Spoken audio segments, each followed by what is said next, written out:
The door shook under the weight of fists hammering against it, not knocking, pounding. Elena Ward jerked awake on her couch, still in scrubs from her overnight shift, her body already moving before her mind caught up. 3:47 a.m. Nobody comes at 3:47 unless something's broken. She pulled herself upright, every muscle screaming from 14 hours on her feet, and looked through the peephole.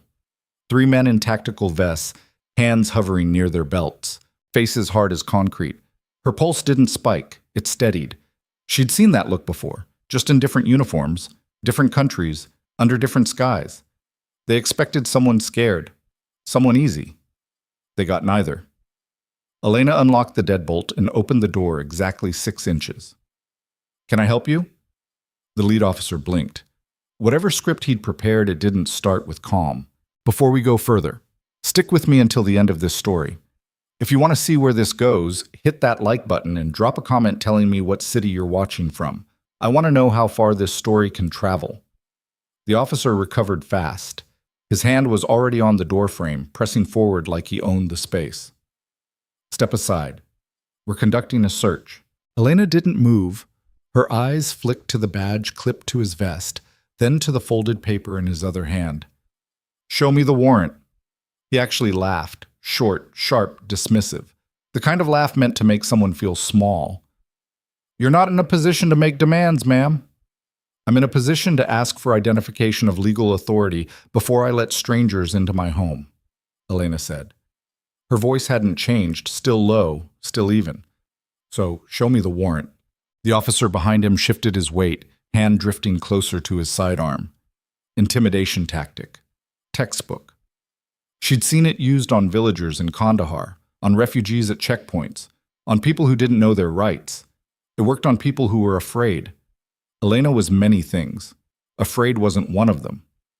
The lead officer, Sergeant Dutch, according to his nameplate, shoved the warrant toward her face. "Here. Happy now? Move." Elena took it. Slowly, she unfolded it with the kind of care someone uses when they're reading every single word. Dutch's jaw tightened. His partner, a younger guy with a buzz cut and nervous eyes, glanced at his watch. The third officer, older, heavy-set, just stared at her like she was a bug refusing to get stepped on.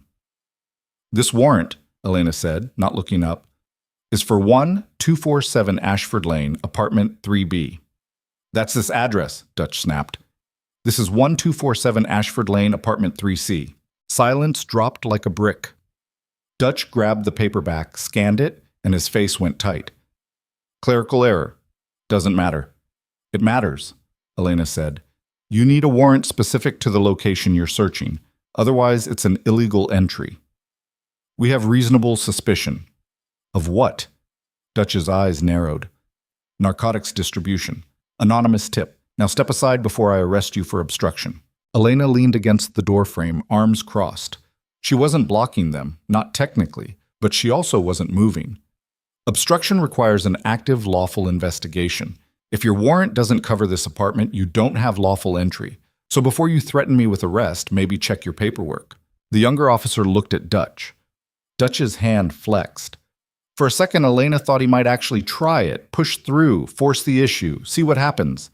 She could see him running the math in his head. 3 of them, 1 of her. Woman, alone, probably scared, probably won't fight back. She watched him think it, and she waited. "You a lawyer or something?" the older officer finally asked, voice rough as gravel. "No," Elena said. "Just someone who knows when people are overstepping." Dutch's jaw worked like he was chewing glass. "Fine. We'll get the corrected warrant. Stay here." "I have to be at work in 3 hours," Elena said. "So unless you're planning to stand in my hallway until then, I suggest you come back when your documentation is in order." She started to close the door. Dutch's boot stopped it. "I don't think you understand how this works," he said, leaning in close enough that she could smell coffee and stale cigarettes on his breath. "We're going to search this apartment. Whether you cooperate or not is up to you, but it's happening." Elena looked him dead in the eye. "Then I guess we'll see each other in court." She stepped back, and before he could react, she shut the door. The deadbolt slid home with a solid click. For a long moment there was nothing. Then Dutch's voice came through the door, low and furious. You just made a big mistake, lady. Elena stood in the center of her living room, listening to their boots retreat down the hallway. Her hands were steady. Her breathing was controlled. She walked to the kitchen, filled a glass of water, and drank it slowly. Then she pulled out her phone and made a call. It rang twice before a woman's voice answered. Legal aid, this is Marissa. I need to file a complaint, Elena said. Attempted unlawful search by Metro PD. I have the warrant with the wrong apartment number. They threatened arrest when I refused entry. Marissa's tone shifted, sharpening. Are you safe right now? For now. Stay where you are. Document everything. I'm sending someone. Elena hung up and opened her laptop. She pulled up the building's security camera feed. She'd gotten access after a break-in 2 months ago and found the footage from the hallway. She downloaded it, backed it up, and sent copies to 3 different email addresses. Then she took photos of the warrant, zooming in on the apartment number, the signatures, the date stamp. When she was done, she sat on the edge of her couch and stared at her hands. They still didn't shake. She thought maybe they should. Normal people's hands shook after something like that. But hers hadn't shaken in years, not since the first time she'd held pressure on a femoral artery while mortar rounds hit 50 meters out. You either learned to stay steady or you didn't make it home. She'd made it home. Barely. Her phone buzzed, a text from her supervisor at Mercy General. You coming in? Yeah. On my way. She changed out of her scrubs, pulled on jeans and a clean shirt, and grabbed her bag. The hallway was empty when she stepped out. No officers, no boots. But as she locked her door, she noticed something, a small smudge on the doorframe, right where Dutch's hand had been. Fingerprint dust. They'd tried to mark it. Elena wiped it off with her sleeve and kept walking. Yes. The hospital was chaos, same as always. Mercy General never slept, just rotated through different flavors of crisis depending on the shift. Elena clocked in, tied her hair back, and stepped into the controlled disaster of the ER. Patients stacked in beds along the hallways. Monitors beeping out of sync. Someone screaming in Bay 4. Another Tuesday. Ward, thank God, her charge nurse Kim called out from behind the desk. Trauma 2, GSW to the abdomen. Pressure's dropping. Go. Elena moved. No hesitation. No wasted motion. She pushed through the double doors into Trauma Bay 2 and found the patient. Male, mid-20s, skin pale and sweating, blood soaking through makeshift bandaging on his left side. 2 paramedics were transferring him from the gurney to the table. Dr. Hassan was already gloving up. What do we have? Hassan asked, not looking up. Single GSW, lower left quadrant, one of the paramedics said. Entry wound, no exit. BP's 80/50 and falling, gave him 2 liters on the way in. Elena was already cutting away the bandages, exposing the wound. Small entry, minimal external bleeding, which meant it was all going internal. She grabbed the ultrasound probe, squirted gel, and pressed it against his abdomen. The screen lit up with a dark pool spreading across his peritoneum. Hemoperitoneum, she said. Significant. Hassan swore under his breath. OR's backed up. We've got 3 surgeries ahead of us. He won't make it 3 surgeries, Elena said. Their eyes met. Hassan nodded. Then we stabilize him here. Get me a central line kit. And call upstairs. Tell them we need an OR now, not in 20 minutes. Elena's hands moved on autopilot. IV access. Medications. Monitoring. The patient's eyes rolled back, his breathing shallow and rapid. She'd seen that look before. The body shutting down, redirecting everything to the core, trying desperately to keep the heart and brain alive. Sometimes it worked, sometimes it didn't. Stay with me, she said quietly, checking his pulse. Thready, weak, fading. The doors slammed open and 2 more nurses rushed in with the crash cart. Hassan barked orders. Elena intubated the patient while another nurse started chest compressions. The monitors screamed. The room became a choreographed mess of controlled panic, everyone moving, everyone focused, everyone fighting the same fight. And then, somehow, the rhythm came back. The heart monitor beeped steady. BP started climbing. The patient gasped around the tube, chest rising and falling on its own. We're good, Hassan said, stepping back. Get him upstairs. Now. They wheeled him out at a run. Elena stripped off her gloves and leaned against the wall, breathing hard. The adrenaline was already fading, leaving behind the familiar hollow ache. She'd done this 100 times, more, but it never got easier, just faster. Kim appeared in the doorway. "You good?" "Yeah." Liar. Kim handed her a bottle of water. "Take 5, you've been here since midnight." Elena checked her watch. 7:15 a.m. She'd been on shift for 19 hours. She took the water and drank half of it in one go. "I'm fine." "Sure you are." Kim studied her for a moment, then sighed. "Look, I don't know what's going on with you, but you've been running on fumes for weeks. You're going to burn out." "I'm not, Elena." Kim's voice softened. "I've been doing this for 20 years. I know what burnout looks like, and I know what someone looks like when they're using work to avoid dealing with something else." Elena stared at the floor. "I'm handling it." "Are you?" She didn't answer. Kim let the silence sit for a moment, then patted her shoulder. "Just don't forget to take care of yourself, okay? We need you here, but we need you in one piece." Elena nodded. Kim left. The ER continued its symphony of controlled chaos around her. Monitors, voices, footsteps, the constant hum of machines keeping people alive. She closed her eyes and let herself have 10 seconds. Just 10. Then she pushed off the wall and got back to work. The shift ended at 8. Elena clocked out, walked to her car, and sat behind the wheel without starting the engine. Her phone had 6 missed calls. 2 from Marissa at Legal Aid, 1 from an unknown number, 3 from someone listed only as Jay. She stared at the screen. Her thumb hovered over Jay's name. She didn't press it. Instead, she called Marissa. "Elena, finally," Marissa said. "We need to talk. Can you come in?" "I just got off work. I haven't slept in—" "This can't wait. The officers who came to your apartment this morning, they filed a complaint against you." Elena's grip tightened on the phone. "For what?" "Obstruction, threatening an officer, interfering with an investigation." "I didn't threaten anyone."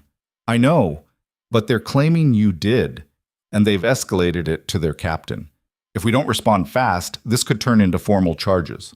Elena's jaw clenched. She'd known it was coming, known the second Dutch's boot stopped her door that he wasn't going to let it go. Men like him didn't handle being told no. "What do you need from me?" "Everything. The warrant, the footage, your statement, and I need it today." "I'll be there in 30. She hung up and started the car. The drive to Legal Aid's office took her through downtown Millbrook, a city that looked better in photos than it did in person. Old brick buildings next to new glass towers, gentrified coffee shops next to pawn shops with bars on the windows. Progress and decay side by side, neither one winning. Legal Aid was on the 3rd floor of a building that smelled like old carpet and photocopier ink. Marissa met her at the door, mid-40s, sharp eyes, hair pulled back in a bun that had come loose hours ago. She looked tired. Everyone in this building looked tired. "Come on," Marissa said, leading her to a small conference room. "Let's see what we're dealing with." Elena laid it all out. The warrant, the footage, her timeline of events. Marissa listened, taking notes, occasionally stopping to ask clarifying questions.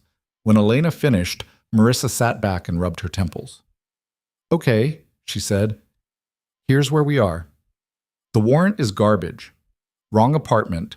Probable cause is thin at best. And the judge who signed it has a history of rubber stamping whatever Metro PD puts in front of him. We can fight this. But these officers have filed complaints before, against other people who refused entry, and every single time the department backed them up, dismissed the complaints, promoted the narrative that the civilians were obstructing justice. It's a pattern." "So what are you saying?" Marissa met her eyes. "I'm saying this isn't just about you. This is about a system that protects bad cops. And if we push back, they're going to push harder." Elena didn't blink. "Let them." Marissa smiled, small, grim, and genuine. "All right then, let's go to war." The next 48 hours were a blur. Marissa filed a formal complaint with Internal Affairs. Elena gave a sworn statement. The footage went to 3 different oversight bodies, and somewhere in the machine, gears started turning. Elena went back to work. Back to the ER. Back to the rhythm of saving lives and watching others slip away. She didn't think about Dutch, didn't think about the complaint, didn't think about the phone calls from Jay that she still hadn't returned. She just worked. On the third night, Kim pulled her aside during a lull. "You've got a visitor." Elena frowned. "Who?" "Didn't say. Just asked for you by name. He's in the waiting room." Elena's stomach tightened. She walked out to the waiting room and stopped cold. The man sitting in the corner wasn't Dutch. He was older, late 50s, graying hair, suit that looked government issue. He stood when he saw her, and his eyes did a quick assessment, professional, clinical. "Miss Ward?" "Who's asking?" He pulled out a badge. "Federal, Office of Inspector General. Special Agent Holt. I'd like to ask you a few questions about the incident at your apartment." Elena crossed her arms. "I already gave a statement to legal aid." "I know. I read it. That's why I'm here." He gestured to the chairs. "This won't take long." She sat. He sat across from her, pulling out a small notebook. "Tell me about Sergeant Dutch." "I told him to get a proper warrant. He didn't like it, that's all." "That's not all," Holt said quietly. "You identified procedural violations that most civilians wouldn't know existed. You documented everything. You didn't panic. You didn't comply out of fear." He leaned forward slightly. "Where'd you learn to do that?" Elena's expression didn't change. "I pay attention." "So do I." Holt tapped his pen against the notebook. "And what I'm paying attention to is a pattern. Sergeant Dutch has been involved in 18 warrant executions in the past 2 years. 16 of them resulted in searches. 14 of those searches found nothing, and in every case the warrants had issues. Wrong addresses, vague probable cause, signatures from judges who don't ask questions." "Sounds like a problem." "It is, but until now, nobody's pushed back hard enough to make it stick." Holt's eyes stayed on hers. "You did. And now Dutch is trying to bury you before this gets bigger. So I'm going to ask you again, where'd you learn to stand your ground like that?" Elena was quiet for a long moment. Then she said, "I was a combat medic, attached to a special operations unit, deployed twice, Afghanistan and Iraq. You learn pretty fast how to tell when someone's bluffing and when they're not." Holt nodded slowly. "That explains a lot." "Does it?" "It explains why you didn't fold. It explains why you knew exactly what to ask for, and it explains why Dutch is scared." He closed the notebook. "He's not used to people who've seen worse than him."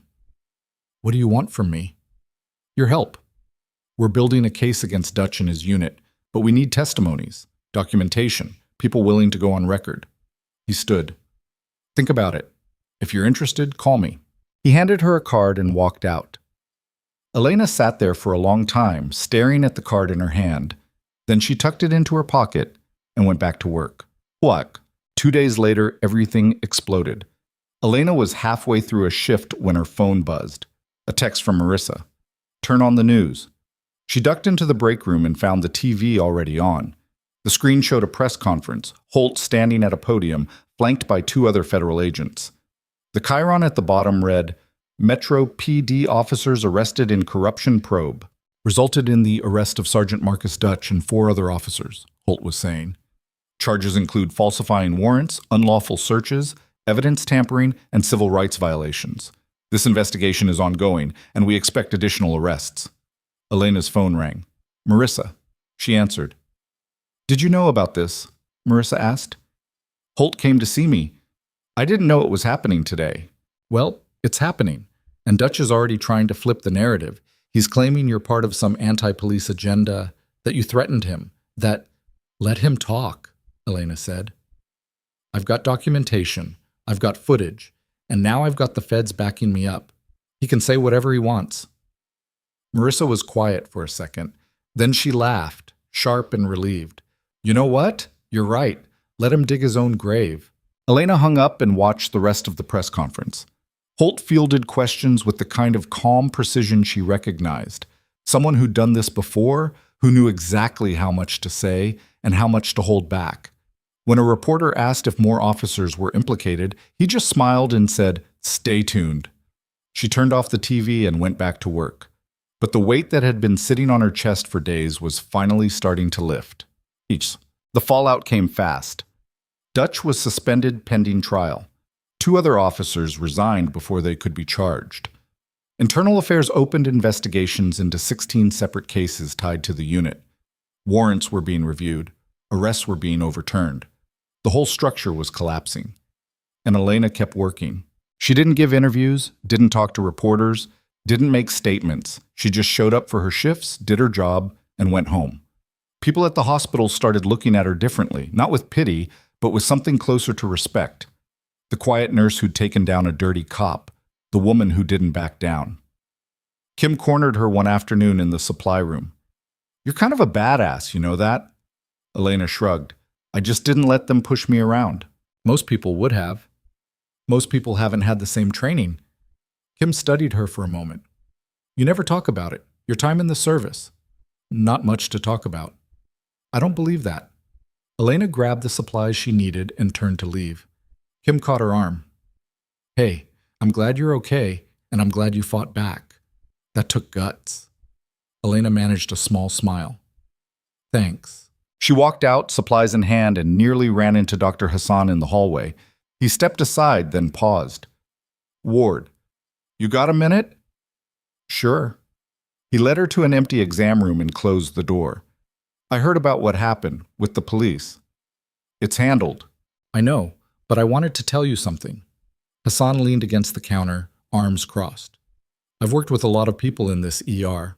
Good people, smart people, but most of them fold under pressure. You don't. And that's not just training, that's character." Elena didn't know what to say to that, so she just nodded. "If you ever need a reference or a testimonial or someone to go to bat for you, call me. Anytime." "I appreciate that." Hassan smiled. "Now, get back to work. We've got a full board." Elena left the room and returned to the organized chaos of the ER. Another patient. Another crisis. Another life hanging in the balance. She slipped back into the rhythm without thinking, hands moving through procedures she could do in her sleep.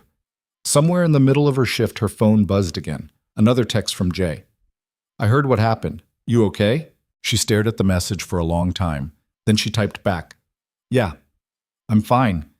3 dots appeared, disappeared, appeared again. Then, "Good. Stay safe." She put the phone away and got back to work.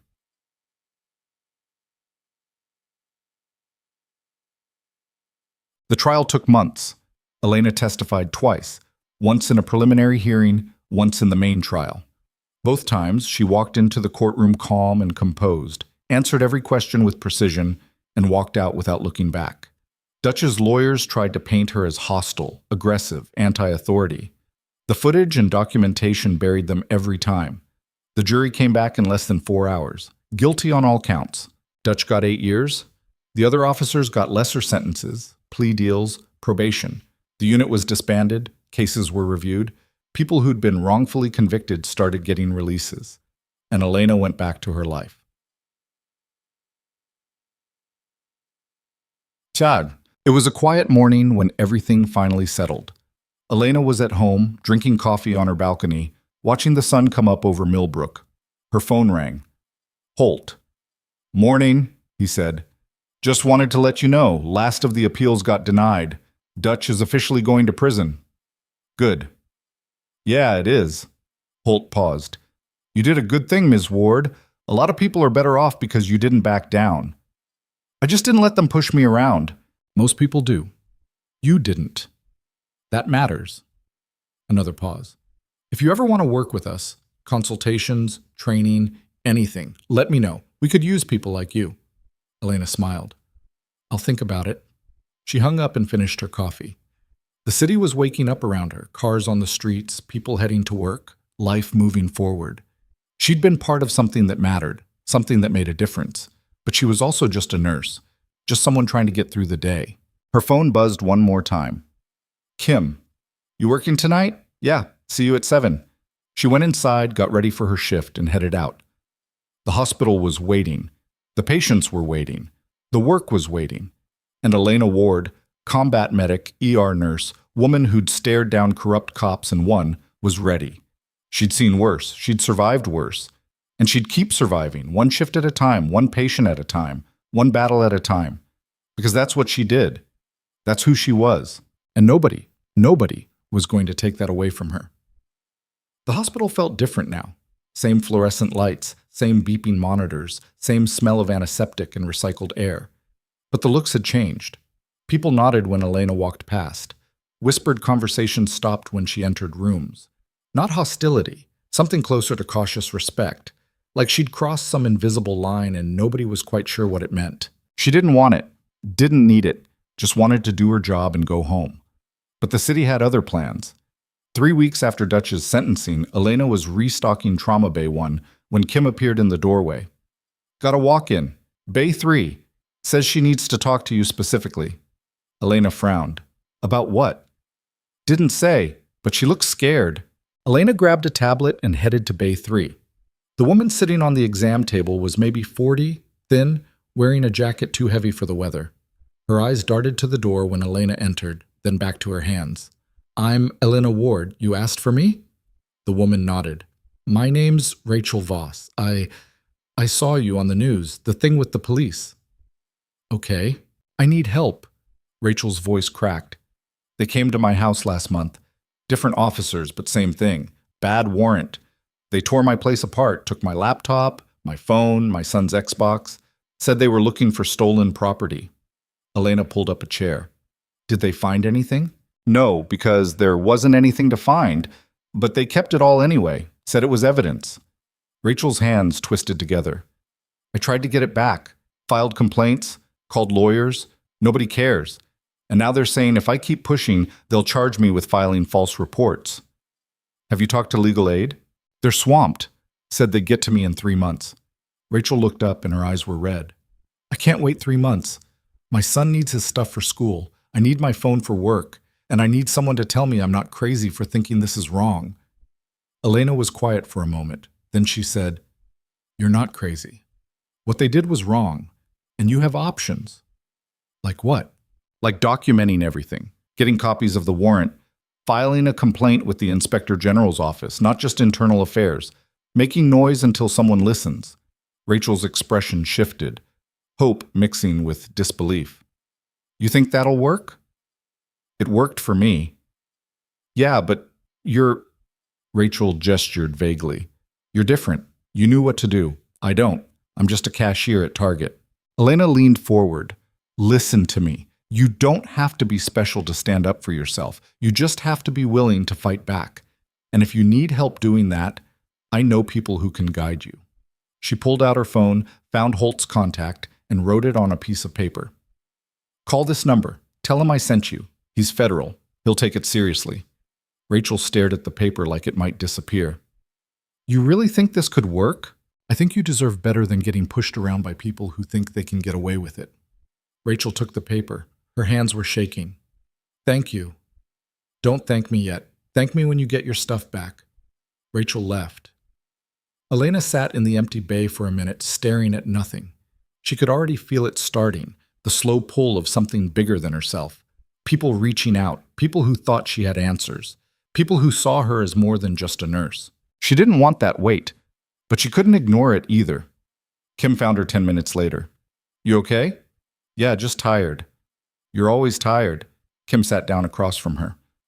Look, I know you're trying to keep your head down and just work, but people are noticing, and not just patients. Administration's been talking about you. Elena's head snapped up. What do you mean? I mean, the hospital's PR team is thrilled. Local nurse takes down corrupt cops? That's good press. They're thinking about doing a feature in the newsletter, maybe a community event. No. I told them you'd say that. Kim smiled. But they're persistent. Just be ready for someone in a suit to corner you in the hallway. Great. Hey, at least you're not getting arrested anymore. Elena almost laughed. Almost. The rest of the shift passed in the usual rhythm, patients coming and going, crises escalating and resolving, the endless cycle of people trying not to die.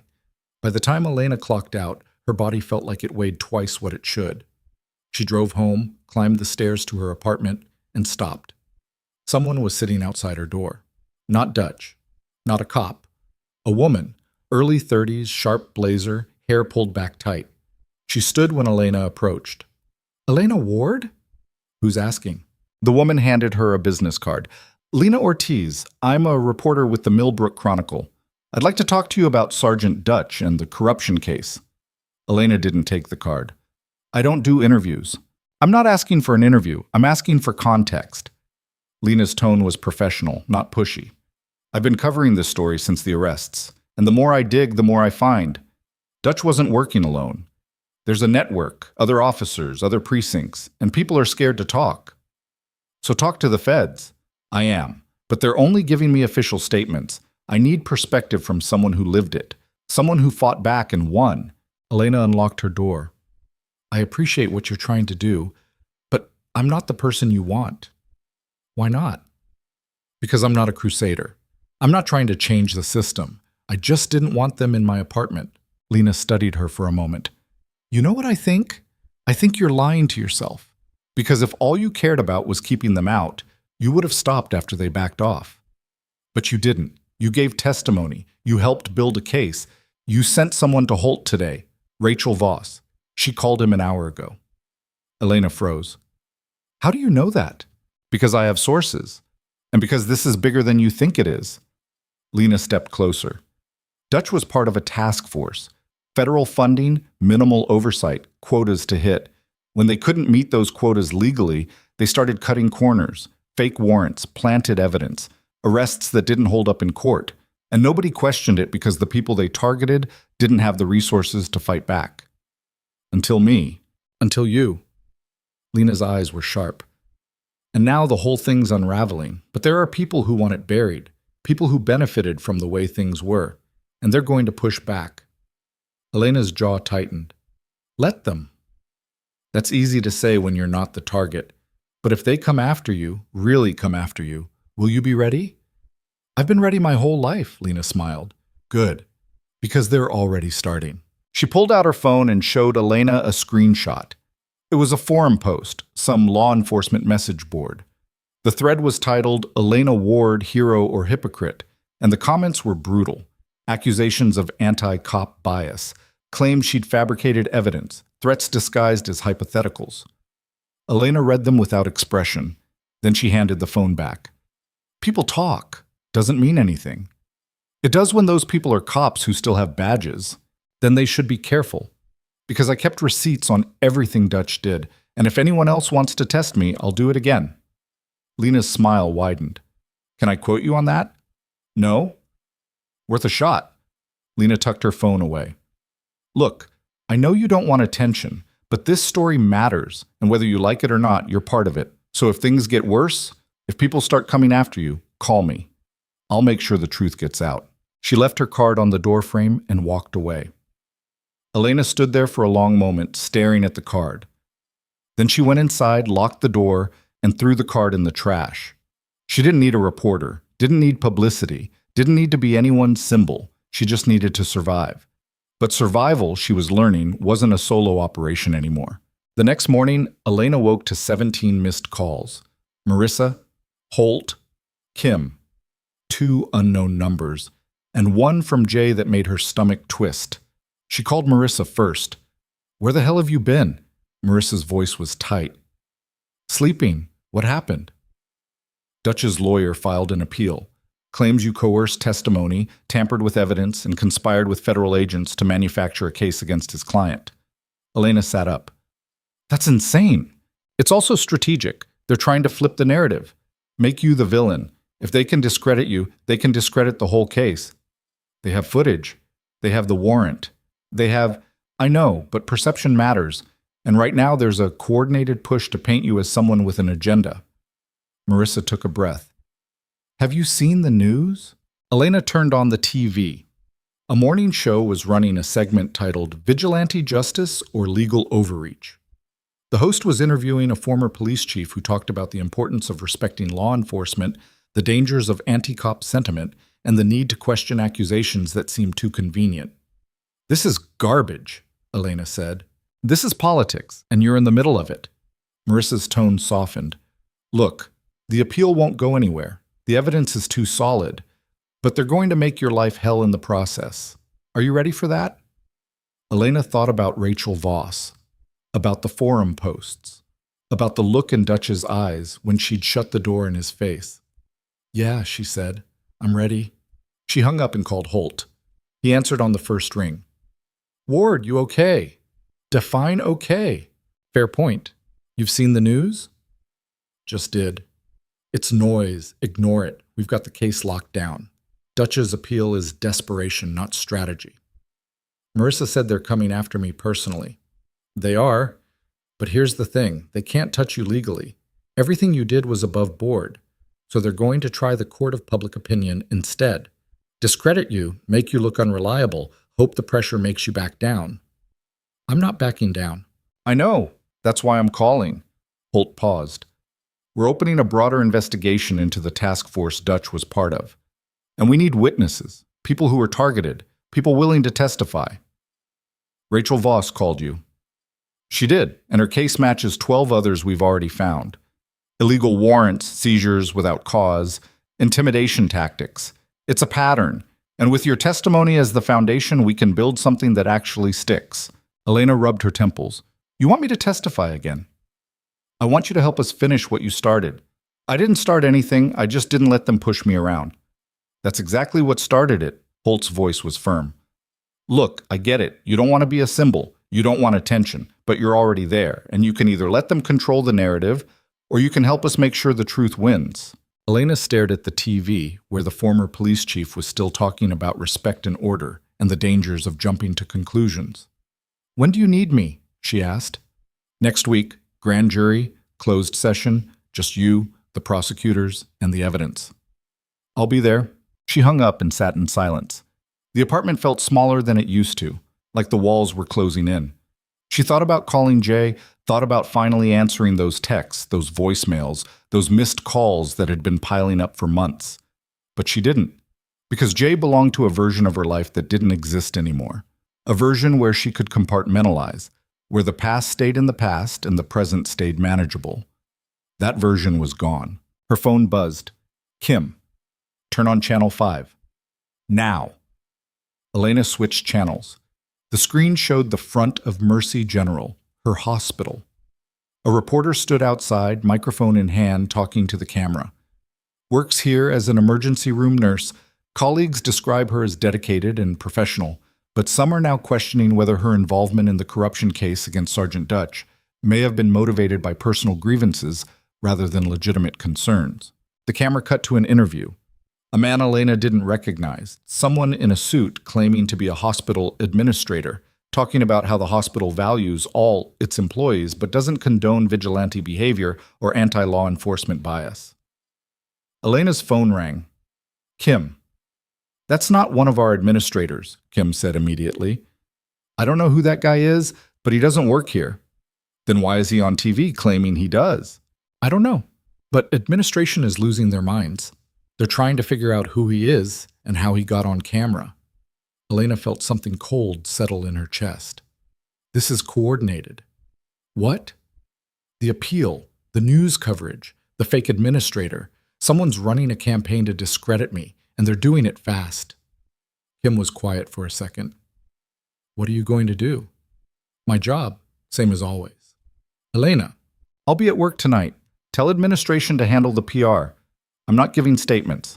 She hung up before Kim could argue. Then she got dressed, grabbed her bag, and headed out.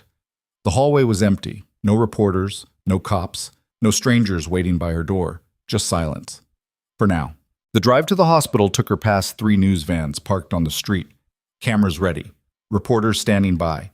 Waiting for her to walk past so they could shove microphones in her face and ask how it felt to be accused of fabricating evidence. Elena parked in the back lot and took the service entrance. She clocked in, tied her hair back, and stepped into the ER. The shift was brutal. 2 car accidents, 1 overdose, a stabbing, and a cardiac arrest that took 40 minutes to stabilize. Elena moved through it all on autopilot, hands steady, mind focused. But every time she passed a TV in the waiting room, she saw her own face staring back. Different channels, same story. The nurse who took down a cop. Hero or villain? You decide. By midnight, she was exhausted. She ducked into the break room for coffee and found Dr. Hassan already there, staring at his phone. You see this, Sut? He asked, turning the screen toward her. It was a tweet from a police union account. Elena Ward's vendetta against law enforcement puts all officers at risk. We stand with Sergeant Dutch and demand accountability for false accusations. Elena poured her coffee. Let them stand wherever they want. Hassan set his phone down. You know they're going to make this uglier, right? I know. And you're still going through with it? What's the alternative? Back down? Let them win? Hassan leaned against the counter. I'm not saying that. I'm saying you need to be ready for what's coming. Because this isn't just about you anymore. It's about everyone who's ever tried to hold bad cops accountable. And they're going to fight dirty. So will I. Hassan smiled, tired but genuine. Good, because we need more people like you. Elena didn't answer. She just drank her coffee and went back to work. The rest of the shift blurred together. Patients came and went, lives were saved and lost, the usual chaos. But underneath it all, Elena could feel the pressure building, phone calls to hospital administration. Emails demanding statements, reporters calling the front desk, asking for interviews. By the time she clocked out at 6 a.m., she was running on fumes. She walked to her car, started the engine, and pulled out of the lot. 3 blocks later, she noticed the headlights behind her. Same car, same distance, following. She turned left. The car turned left. She sped up. The car matched her speed. Elena's pulse didn't spike. It sharpened. She made 2 more turns, confirming the tail, then pulled into a 24-hour diner parking lot. The car drove past, slowing just enough for her to see the driver. Male, late 30s, buzz cut, the kind of look that screamed ex-military or current cop. She waited 5 minutes. The car didn't come back, but she knew what it meant. They were watching her now. Elena got out, walked into the diner, and sat at a booth near the window. A waitress came over, older woman, name tag reading Deb. Coffee? Please. Deb poured, then lingered. You okay, hun? You look like you've had a night. Something like that. Deb nodded knowingly. Well, you're safe here. Nobody bothers my customers. Elena managed a small smile. Thanks. She drank her coffee slowly, watching the parking lot. No cars, no movement. Just the early morning stillness. When she finished, she left cash on the table and walked back to her car. The drive home was quiet. No tails, no headlights. But the feeling didn't leave. The awareness that she was being tracked, monitored, measured. They wanted her to know. Wanted her to feel the pressure. It didn't work. Elena parked, climbed the stairs to her apartment, and stopped. The door was open. Not broken. Not forced. Just unlocked. She pulled out her phone, finger hovering over 911. Then she pushed the door open slowly. The apartment looked untouched. Nothing broken. Nothing missing. But on the kitchen counter, someone had left a single piece of paper. No envelope, no signature, just typed words. Drop the case or face the consequences. Last warning. Elena stared at it for a long moment. Then she took a photo, sent it to Holt and Marissa, and crumpled the paper into the trash. She locked the door, checked every room, and sat on the edge of her bed. Her hands were steady, her breathing was controlled. But inside, something cold and sharp was settling into place. They'd crossed a line, broken into her home, left a threat. Thought they could scare her into silence. They thought wrong. Elena pulled out her phone and scrolled to Jay's name. Her thumb hovered over the call button. Then she set the phone down and stared at the ceiling. She didn't need backup, didn't need help, didn't need anyone to fight her battles. But maybe, just maybe, she didn't have to do it alone. Her phone buzzed. A text from an unknown number. We know where you live, we know where you work. Walk away while you still can. Elena deleted it without responding. Then her phone rang. Holt, I got your photo, he said. We're sending a team to dust for prints. Don't touch anything. Already sent the photo. That's all the evidence you need. Elena, someone broke into your home and threatened you. That's a federal crime. Add it to the list. Holt sighed. You need protection. I need them to stop underestimating me. They're not underestimating you. They're trying to break you before the grand jury. They can try. Damn it, Ward. Holt stopped. Took a breath. Look, I know you're tough. I know you've been through worse, but this isn't Afghanistan. You can't just power through and hope for the best. These people are connected. They have resources, and they're willing to use them. So am I. Silence. Then Holt said quietly, "What does that mean?" "It means I'm done playing defense. If they want to come after me, fine. But I'm going to make sure everyone knows exactly what they're doing and why." "How?" Elena thought about Lena Ortiz, the reporter who'd left her card, the one who wanted the story. "I'll figure it out," she said. She hung up and pulled Lena's card from the trash. It was crumpled, stained with coffee grounds, but the number was still readable. She dialed. Lena answered on the second ring. "Ortiz." "It's Elena Ward. You said if things got worse, I should call you." "I did." "Things just got worse." Lena met her at a coffee shop 2 miles from Elena's apartment. Not the nice kind with exposed brick and artisan pastries, the kind that stayed open all night because the owner couldn't afford to close. Fluorescent lights, cracked vinyl booths, coffee that tasted like it had been sitting since yesterday. Perfect. Lena was already there when Elena walked in, laptop open, notebook beside it. She looked up and her expression shifted, concern mixed with something harder. Professional curiosity. "Show me," she said. Elena pulled out her phone and showed her the photo of the note, then the text. Lena's jaw tightened as she read. "You report this?" "Sent it to the feds and my lawyer." "Good." Lena pulled out her own phone and took photos of Elena's screen. "Now tell me everything that happened today, start to finish." Elena did. The fake administrator on TV, the coordinated media push, the car that followed her, the unlocked door, the note. Lena listened without interrupting, typing notes as Elena talked. When Elena finished, Lena sat back and stared at her laptop. "Okay, here's what I think is happening. Dutch's people know the appeal won't work. The evidence is too solid.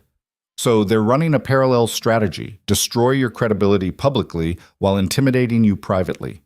If they can make you look unstable or biased, they create reasonable doubt. If they can scare you into backing off, the whole case weakens." "I'm not backing off. I know. That's why I'm going to help you flip this."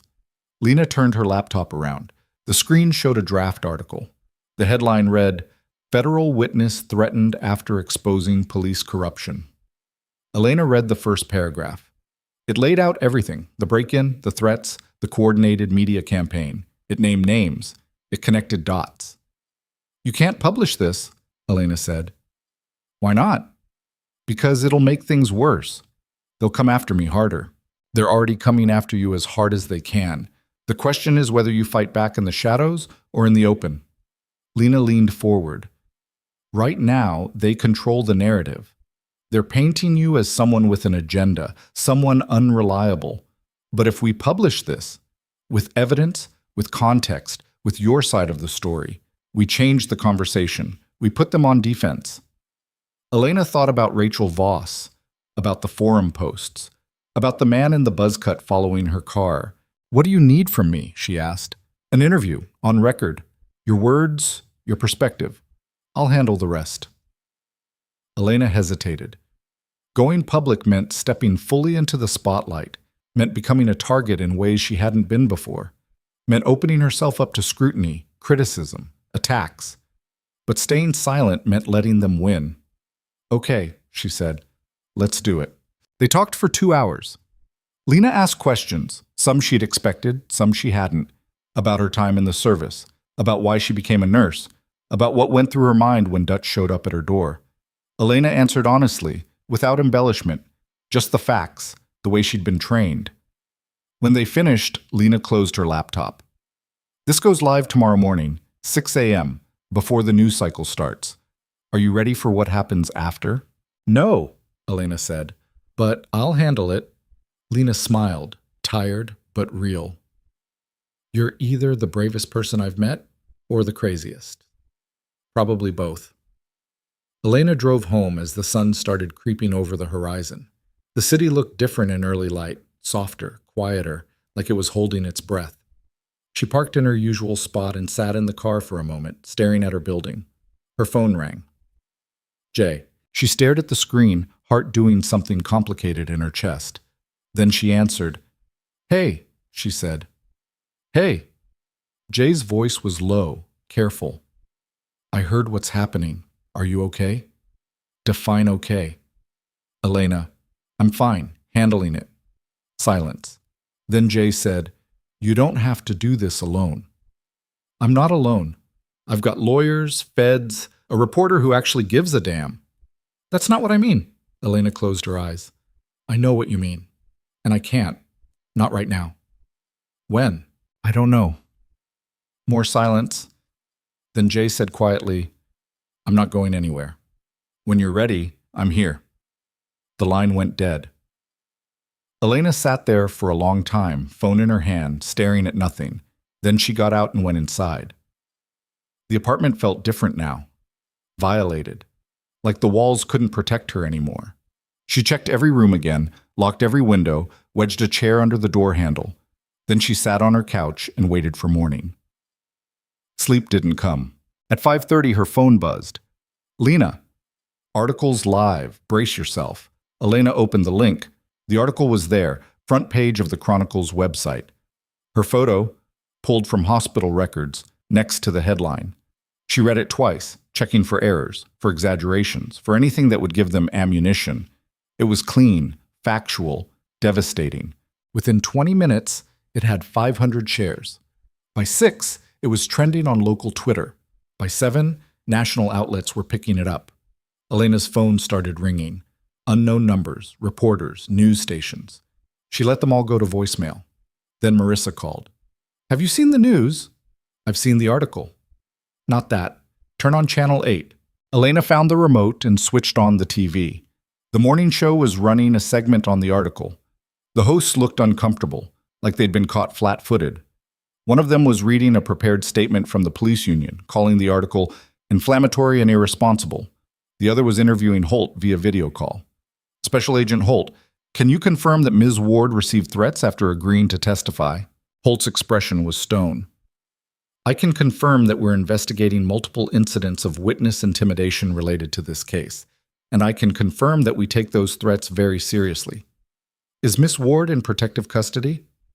"Ms. Ward is a private citizen exercising her constitutional rights. We're providing appropriate support." "The police union has accused her of fabricating these threats to gain sympathy. How do you respond?" Holt's eyes went cold. "We have physical evidence, digital evidence, and eyewitness testimony. Anyone suggesting this is fabricated is either misinformed or deliberately lying." The host shifted uncomfortably. "Strong words." "Strong situation." Elena's phone rang again. "Kim." "Please tell me you're not coming in today," Kim said. "I'm scheduled." "Elena, there are reporters camped outside the hospital. Security's trying to keep them off the property, but they're everywhere. Administration is freaking out." "Let them freak out. I'm not hiding." "Nobody's asking you to hide. But maybe take a day. Let this settle." "It's not going to settle. Not until it's finished," Kim sighed. "Fine. But use the service entrance and don't talk to anyone." Elena hung up and got ready for work. She dressed in scrubs, pulled her hair back, and grabbed her bag. Then she walked out to her car and drove to the hospital. Kim was right. News vans lined the street. Cameras tracked her as she drove past. She used the service entrance, clocked in, and headed straight to the ER. The shift was worse than she'd expected. Not because of the work. Work was work. But because everyone was watching her. Patients, families, other nurses. Even the doctors looked at her differently, like she'd become something other than what she was. She ignored it and focused on the job. Trauma Bay 2 needed restocking. Bay 5 had a patient with chest pain. Bay 7 was prepping for a possible stroke. She moved through it all mechanically, hands doing what they'd been trained to do. Dr. Hassan found her during a lull. "Administration wants to see you." "When?" "Now." Elena followed him to the administrative wing, a place she'd only been once before, during her initial hiring. The offices here were nicer, carpet instead of linoleum, actual artwork on the walls. A receptionist who smiled like she meant it.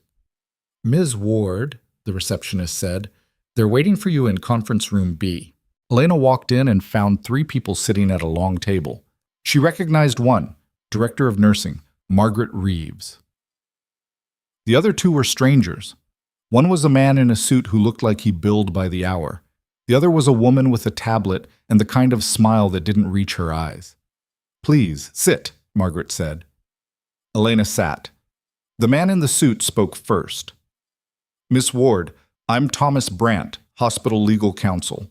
This is Diane Foster, our Director of Public Relations. Elena nodded. What's this about?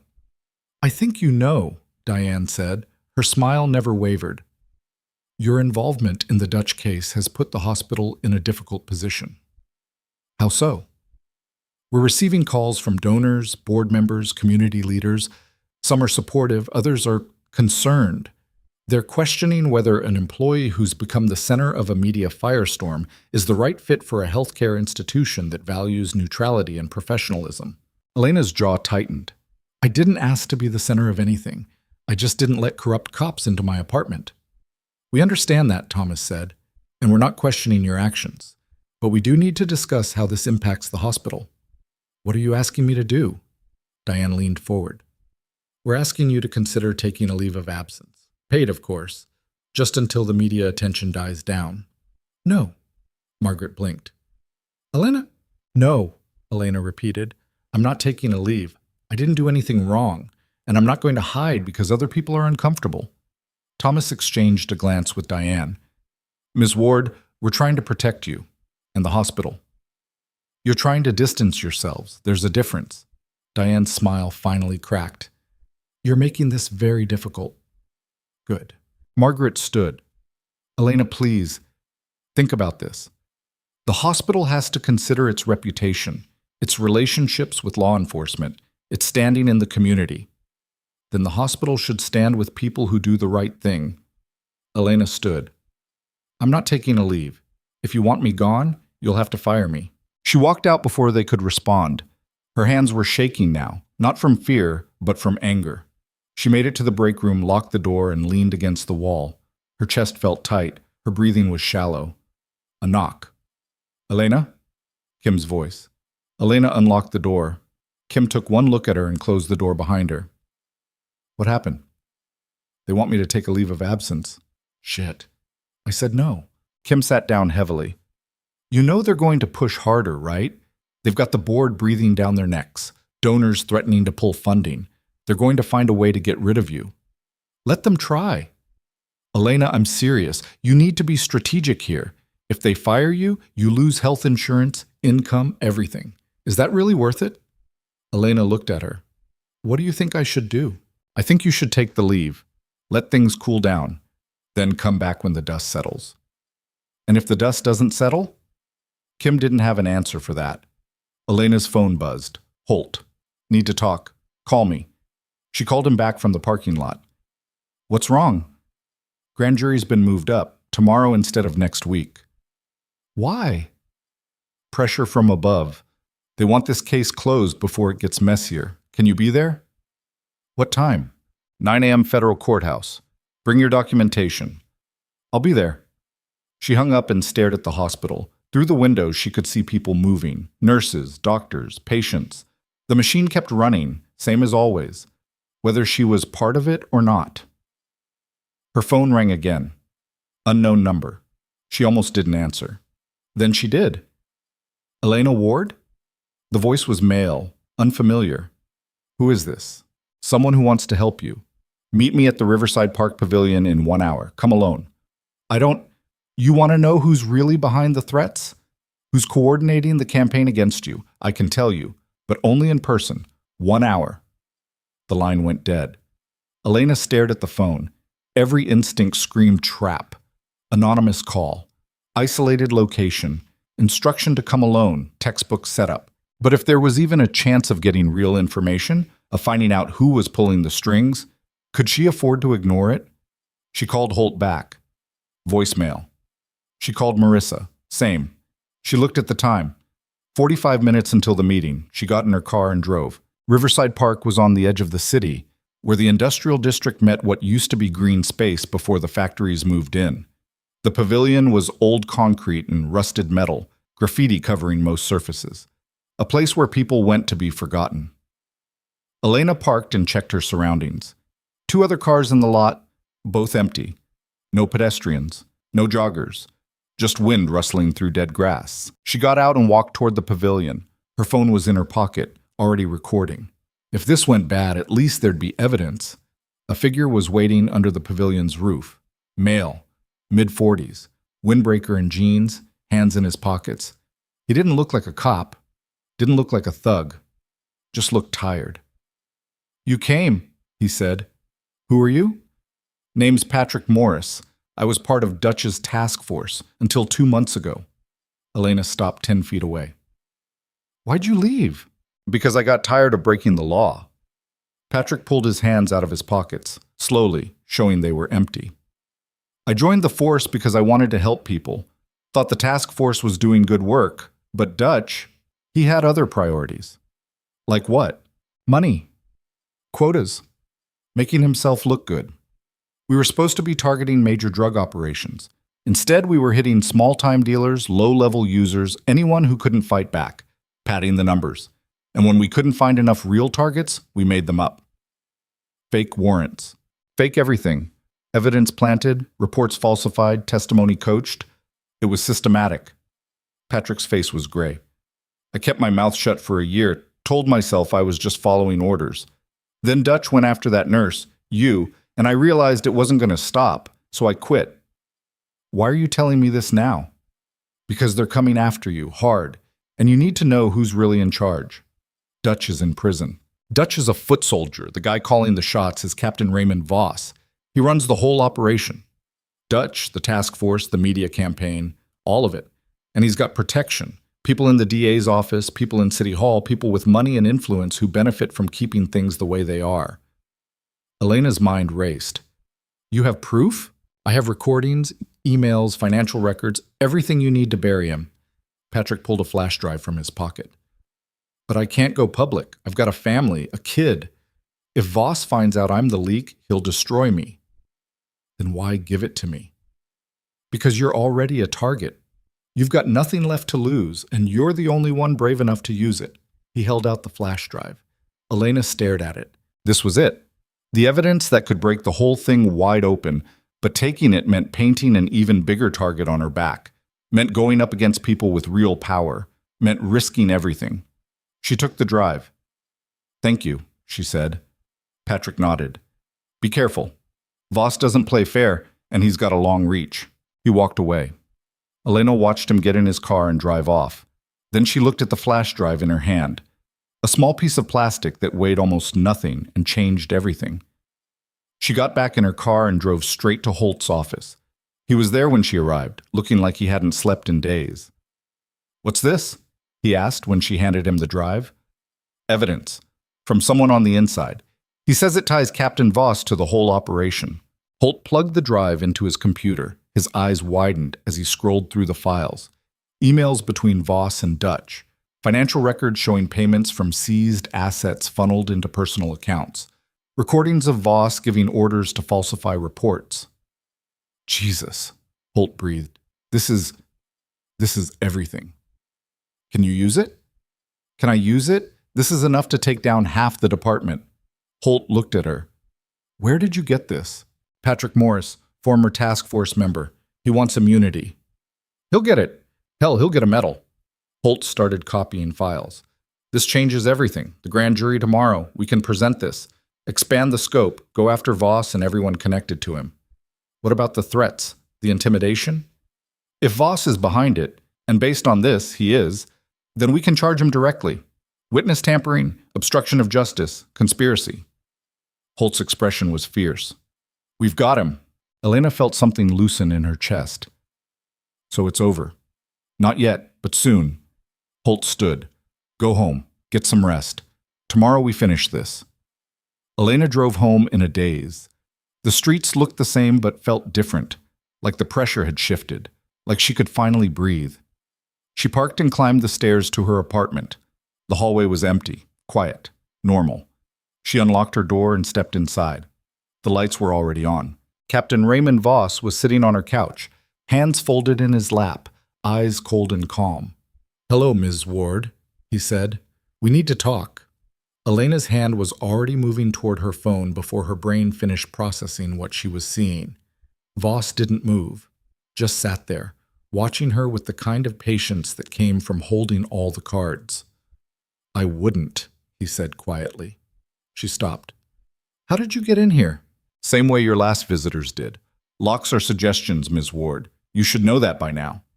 He gestured to the chair across from him. Sit, please. Elena didn't move. Her eyes scanned the room, calculating distances, exits, options.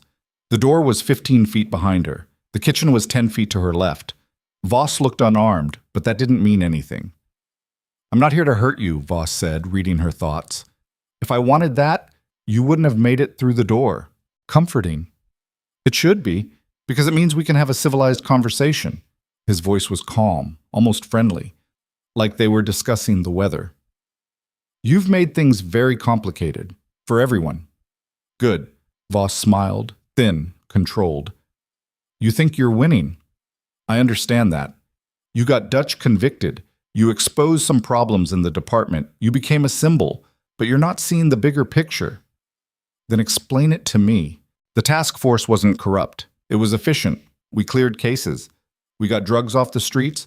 We made the city safer. Did we cut some corners? Yes. Did we bend some rules occasionally, but the results speak for themselves. Elena's jaw tightened.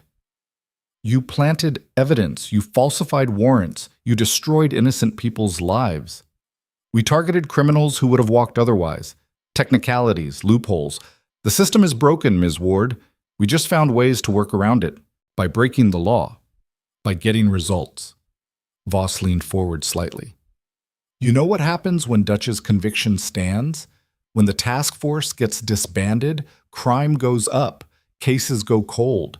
The people we were protecting, the real victims, they suffer, all because you decided to make a point. The point is that you don't get to decide who deserves rights and who doesn't. Voss studied her for a long moment. You really believe that, don't you? That the system works, that justice is blind, that if everyone just follows the rules, everything will be fair. I believe people like you shouldn't have badges. People like me keep this city from falling apart. His tone shifted, hardening. But you don't care about that. You care about being right, about proving you can't be pushed around. Well, congratulations. You won that fight. Now it's time to walk away. Elena crossed her arms. And if I don't? Then you lose everything. Voss pulled out his phone and showed her a photo. It was Jay, sitting in a car, talking on the phone, completely unaware they were being watched. Captain Jeffrey Rains, Army Intelligence, currently stationed at Fort Carson. Old friend of yours, I'm told. Elena's blood went cold. You stay away from him. That depends on you. See, Captain Rains has a very promising career ahead of him. Awards, commendations, on track for major. It would be a shame if certain questions started being asked about his relationship with you, about whether he knew what you were planning when you went after Dutch, about whether he provided assistance, resources, information, anything that could be construed as using military assets for personal gain. He didn't do anything. I know, but the investigation alone would destroy him, end his career, ruin his life. Voss put the phone away. And that's just one person. I can do the same to your lawyer, your reporter friend. Anyone who's helped you, I can make them all pay for your choices. Elena's hands clenched into fists. You're threatening innocent people. I'm giving you a choice. Walk away, drop the testimony, tell the grand jury you were mistaken, let this whole thing fade, and everyone stays safe. Keep pushing, and I start making calls. Holt has the flash drive. He has everything. Voss's expression didn't change. Patrick Morris is currently in protective custody. Federal witness protection, very secure, but accidents happen, files get lost, witnesses recant. The system has ways of correcting itself. Elena's mind raced. Voss wasn't bluffing, she could see it in his eyes. He had the power to do exactly what he was threatening, and he would, without hesitation. But backing down now meant everything she'd fought for died with it. Meant Dutch would appeal successfully, meant Rachel Voss and everyone else who'd been targeted would get nothing. Meant the system would keep grinding people down while men like Voss stayed in power. No, she said. Voss raised an eyebrow. Excuse me? I said no. Do whatever you're going to do. I'm testifying tomorrow. You're willing to sacrifice everyone around you? For what? Pride? For the truth. Voss stood slowly. You're making a mistake. Probably. But it's mine to make. He walked toward the door, then stopped. You know what your problem is, Ms. Ward. You think courage is enough, that standing your ground means you win, but This isn't a war zone. There are no medals here, just consequences. I've lived through consequences before. Not like these. He opened the door. You have until midnight to change your mind. After that, I start making calls. He left. Elena stood frozen for a full minute, heart hammering, adrenaline flooding her system. Then she grabbed her phone and called Holt. Voss was just here, in my apartment. He threatened Jay, threatened everyone. Holt swore. Are you okay? For now. But he wants me to recant my testimony. Said if I don't, he'll destroy everyone who helped me. He's desperate. That's good. Means the evidence is solid. He said Patrick Morris might recant, that files might disappear. Morris is locked down tight, and I've already sent copies of everything to 3 different offices. Voss can't make this go away. Holt paused. But he can make things difficult. I'm sending a team to your apartment. Stay there. Don't open the door for anyone. What about Jay? I'll make some calls, get him warned, but Elena, Voss isn't going to follow through. He's betting on fear, on you folding before he has to actually do anything. And if he's not bluffing? Holt's voice went quiet. Then we deal with it. But you can't let him control you. Elena hung up and sat on the edge of her couch, staring at the spot where Voss had been sitting. Her apartment felt contaminated now, like the air itself had been poisoned. Her phone buzzed. Jay, we need to talk. Now. She called him. He answered immediately. Someone just called my CO, Jay said, voice tight. Anonymous tip. Said I was using military resources to help a civilian in a criminal case. They're opening an investigation. Elena's stomach dropped. Voss? Who? The guy running the whole operation. He came to my apartment, threatened to destroy you if I don't back down. Jay was silent for a long moment. Then he said, Don't back down. Jeffrey, but I'm serious.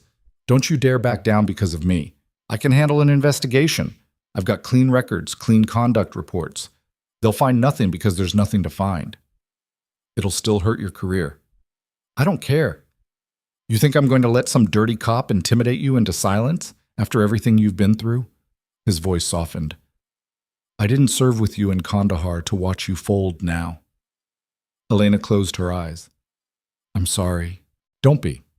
Just finish what you started, and when this is over, we'll talk, really talk, about everything we've been avoiding. Okay. Stay safe, Elena. The line went dead. Elena sat there, phone in her hand, feeling the weight of it all pressing down. Every choice she'd made had led here. Every stand she'd taken had consequences rippling outward, touching people she cared about. But Voss had miscalculated. He'd thought threatening the people around her would break her resolve. Instead, it had clarified everything. This wasn't just about her anymore. It was about making sure people like Voss couldn't keep using fear as a weapon. Her phone buzzed again. Marissa. Just got word. Voss filed an emergency motion to delay the grand jury hearing. Claims new evidence needs to be reviewed. Elena typed back. Can he do that? He can try. But Holt's fighting it. Should know by morning. Elena set her phone down and tried to sleep. Couldn't. Her mind kept replaying Voss's words, his threats, his calm certainty that he'd win. She got up, paced, drank water, sat back down. The night dragged on like a wound that wouldn't close. At 2 a.m., she gave up on sleep entirely and made coffee. Strong, black, the kind that tasted like batteries but kept you functional. She sat at her kitchen table going through her documentation one more time. Every receipt, every photo, every email, making sure nothing was missing, nothing could be twisted. Her phone rang at 4 a.m. Holt. Motion denied. Grand jury proceeds at 9. Voss tried every angle, claimed procedural violations, questioned the evidence chain, even suggested you were mentally unstable. Judge shut it all down. Good. But Elena, he's going to be there at the courthouse. He's still a captain. He has the right to observe, and he's going to try to intimidate you one last time. Let him try. There's something else. Patrick Morris called me an hour ago. Said someone approached him, offered him money to change his testimony. A lot of money. Elena's grip tightened on the phone. What did he say? He told them to go to hell. Then he called me. We're moving him to a more secure location. Holt paused. But it confirms what we already knew. They're panicking, making desperate moves, which means you need to be extra careful. I will be. Get some rest. You're going to need it. Rest didn't come. Elena showered, changed into clean clothes, not scrubs, a simple blouse and slacks, and stared at herself in the mirror. She looked tired, worn, like someone who'd been fighting too long, but her eyes were clear, focused. She was ready. At 8 a.m., 2 federal agents knocked on her door, young, alert, armed. "Miss Ward, we're your escort." She nodded and followed them downstairs. They drove in an unmarked sedan navigating through morning traffic toward the federal courthouse downtown. Elena watched the city pass by, people going to work, grabbing coffee, living their lives. None of them knowing what was about to happen inside that building. The courthouse was a fortress of concrete and glass.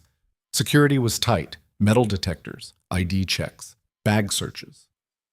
The agents led her through a side entrance, bypassing the public areas, straight to a secured floor. Holt was waiting outside the grand jury room, dark circles under his eyes, coffee cup in hand. He looked like he'd been up all night too. "You ready?" he asked. "As I'll ever be. Just tell the truth. Answer their questions. Don't embellish, don't speculate. Just facts." "I know." Holt hesitated. "Voss is down the hall, in the observation gallery. He can't enter the grand jury room, but he'll see you walk in." "Good. Let him see." Elena walked down the corridor. Voss was standing near a window, arms crossed, watching her approach. He looked different in the morning light, older, harder, like someone who'd stopped pretending to be anything other than what he was. Their eyes met. He didn't smile, didn't threaten, just looked at her like she was already dead and didn't know it yet. Elena walked past him without breaking stride. The grand jury room was smaller than she'd expected. 16 jurors sat in 2 rows, faces neutral, waiting. A prosecutor stood at a podium, organizing notes. A court reporter sat ready at her machine. Elena took the witness stand. The prosecutor introduced himself. Marcus Webb, Assistant U.S. Attorney. Mid-40s, gray at the temples, eyes that had seen too many cases like this one. "Miss Ward, thank you for being here. I'm going to ask you about the events of March 15th, when officers from the Metro Police Department attempted to execute a search warrant at your residence. Can you describe what happened that morning?" Elena took a breath and began. She laid out everything: the knock at the door, Dutch's aggression, the warrant with the wrong apartment number, the threats, the pattern that emerged afterward. She kept her voice steady, her facts precise. Webb asked clarifying questions. The jurors took notes. Then Webb pulled up the flash drive contents on a screen. "Ms. Ward, are you familiar with these documents?" "Yes. They were provided to me by Patrick Morris, a former member of Captain Voss's task force." "And what do these documents show?" "A systematic pattern of falsified warrants, planted evidence, and financial misconduct, all coordinated by Captain Raymond Voss." One of the jurors raised a hand. "How do you know Captain Voss was directly involved?" Webb answered, "We have emails, recorded conversations, and financial records directly linking Captain Voss to these activities. Mr. Morris has also provided sworn testimony corroborating Miss Ward's account." The questioning continued for 2 hours. Every detail examined, every claim verified. Elena answered every question, provided every piece of context, held nothing back. When it was over, Webb thanked her and dismissed her from the stand. She walked out of the grand jury room and found Holt waiting in the hallway. He looked tense. "How'd it go?" "I told them everything." "Good. Now they deliberate. Should have a decision by end of day." Elena nodded. Her legs felt shaky. The adrenaline was fading, leaving behind exhaustion. "What happens now?" "Now you go somewhere safe and wait. I'll call you the second I hear anything." The agents drove her back to her apartment. She climbed the stairs, unlocked her door, and stepped inside. The apartment was empty, silent, safe for the moment. She collapsed on the couch and closed her eyes. Her phone woke her 3 hours later. Holt. Grand jury just handed down indictments. Voss, 3 other captains, 7 officers. Charges include conspiracy, evidence tampering, witness intimidation, fraud, and civil rights violations. Warrants are being executed now. Elena sat up. "They're arresting him?" "As we speak." along with everyone else involved. Federal marshals are coordinating with local PD to make sure there are no leaks, no warnings. They're getting all of them at once. She didn't feel relief, just numbness. What about Jay, the investigation? Already dropped. Once Voss got indicted, the complaint disappeared. Turns out it was filed under a fake name. No basis, no merit, just intimidation. And Rachel Voss? All the other people who were targeted? Cases are being reviewed. Charges dropped. Property returned. It'll take time, but they're getting justice. Elena closed her eyes. Thank you. Thank you. None of this happens without you. You know that, right? You could have walked away a dozen times. Let them intimidate you. Let the system protect itself. But you didn't. I just didn't want them in my apartment. Holt laughed. Short, sharp, genuine. Yeah, sure, that's all it was. She hung up and sat in the quiet. Outside, the city continued its rhythm. Cars honked. People shouted. Sirens wailed in the distance, maybe heading to arrest the people who'd thought they were untouchable. Her phone buzzed. Kim, news is everywhere. Channel 5 just showed footage of Voss being walked out in handcuffs. You okay? Yeah, I'm okay. Hospital's calling an all-staff meeting tomorrow. Administration wants to make a statement. Think they're going to apologize for trying to force you out. I don't need an apology. Just want to work. You're going to get both. See you tomorrow? See you tomorrow. Elena set her phone down and walked to the window. The sun was setting, painting the sky in shades of orange and red. Beautiful, ordinary, the kind of thing she used to notice before everything got complicated. Her phone rang. Lena. You see the news? Lena asked. Parts of it. Front page tomorrow. Police captain and 7 officers arrested in federal corruption probe. I'm writing the follow-up now. Any comment? No. Fair enough. But off the record, how does it feel? Elena thought about that. Exhausting. I bet. Lena paused. For what it's worth, you did something most people wouldn't have the guts to do. You stood up when it mattered. That counts. Thanks. After she hung up, Elena made dinner, something simple that didn't require thought. Scrambled eggs and toast. She ate it slowly, washing the dishes by hand afterward, letting the routine ground her. Normal tasks, normal life. Her phone rang again. Unknown number. She hesitated, then answered. Miss Ward? A woman's voice, older, shaking slightly. Yes? This is Rachel Voss, the woman you helped. I just wanted to say, they called me an hour ago, said they're returning my son's things, his Xbox, my phone, everything, and they dropped the false report charges. Her voice cracked. You saved us. You saved so many people. I don't know how to thank you. Elena's throat tightened. You don't have to thank me. You were brave enough to keep fighting. That's what mattered.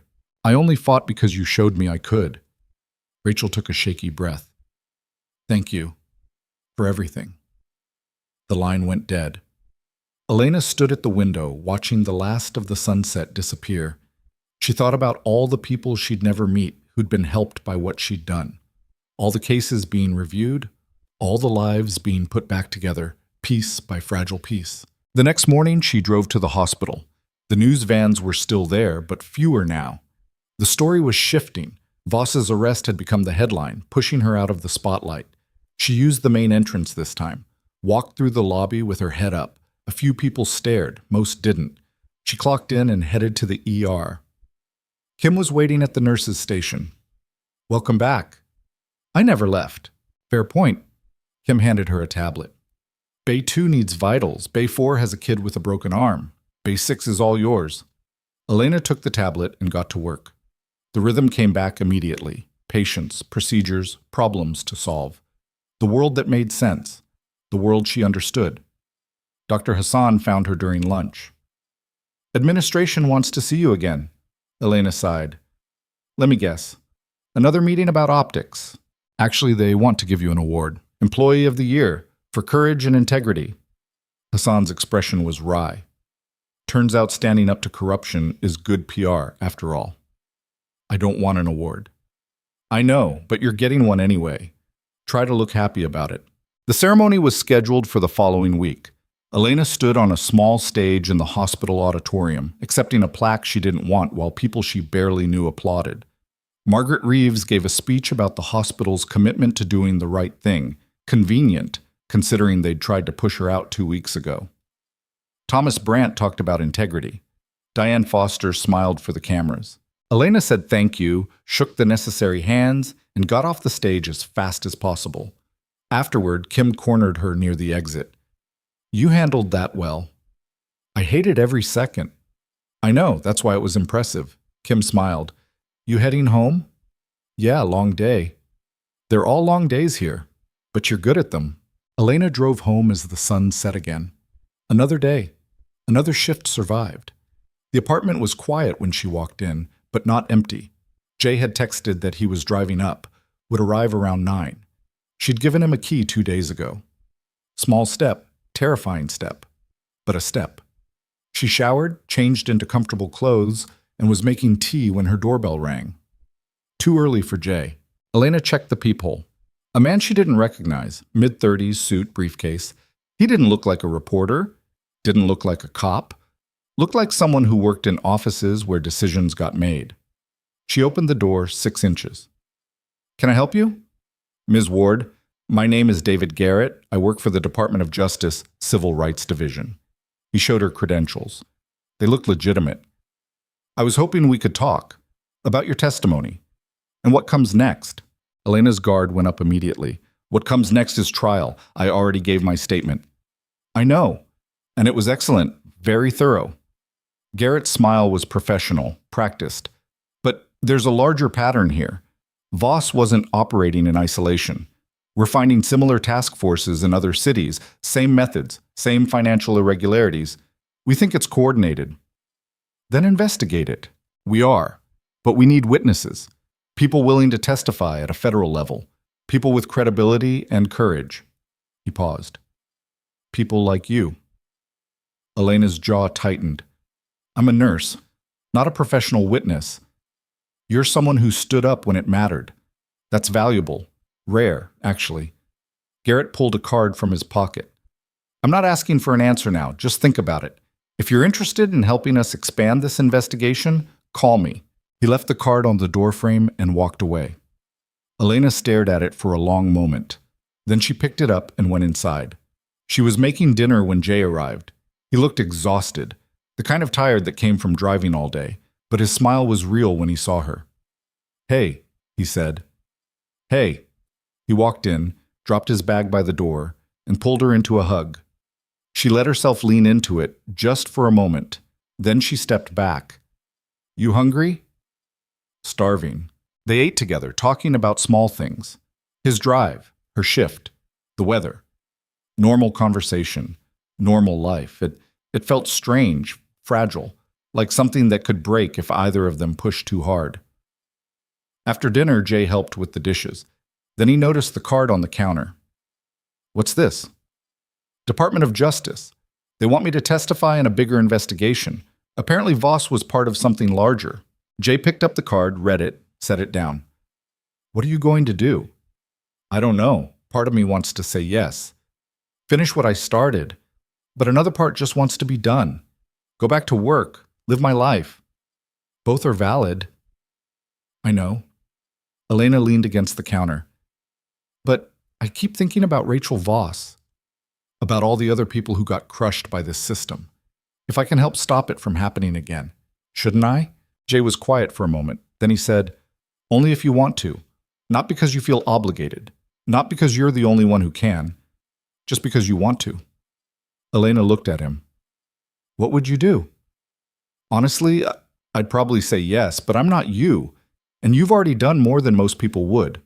He moved closer. "Whatever you decide, I'm with you. Whether that's testifying again or walking away. Your choice." Elena felt something settle in her chest. "Thank you." They talked until midnight, then Jay headed to the guest room.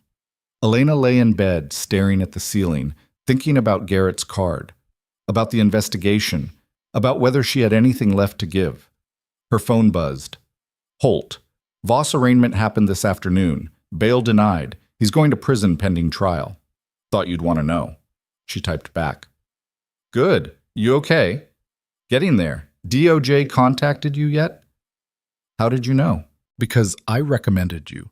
They need witnesses for the broader case. You're the best they've got. Elena stared at the message. You could have warned me. Would you have answered if I had? Fair point.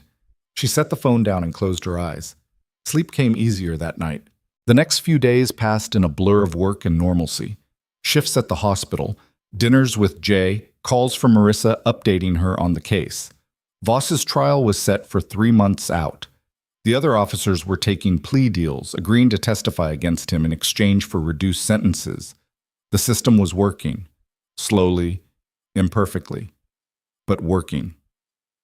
On Thursday, Elena called Garrett. I'll do it, she said. Testify in the broader investigation, but I have conditions. Name them. I keep working. I don't become some full-time witness. And if anyone I care about gets threatened because of this, I'm out. Agreed. We'll make it work around your schedule, and we'll provide security if needed. When do you need me? Next month. Preliminary hearings. After that, we'll see where it goes. Elena hung up and stared out her window. The city looked the same as it always had, but something had shifted.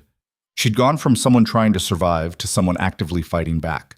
From defense to offense. It felt right. That night, Jay made dinner. Actual dinner. Not scrambled eggs, but pasta with vegetables and bread that smelled like it came from a real bakery. They ate at her small kitchen table, talking about his upcoming deployment, her schedule, the logistics of making this work long distance. We'll figure it out, Jay said.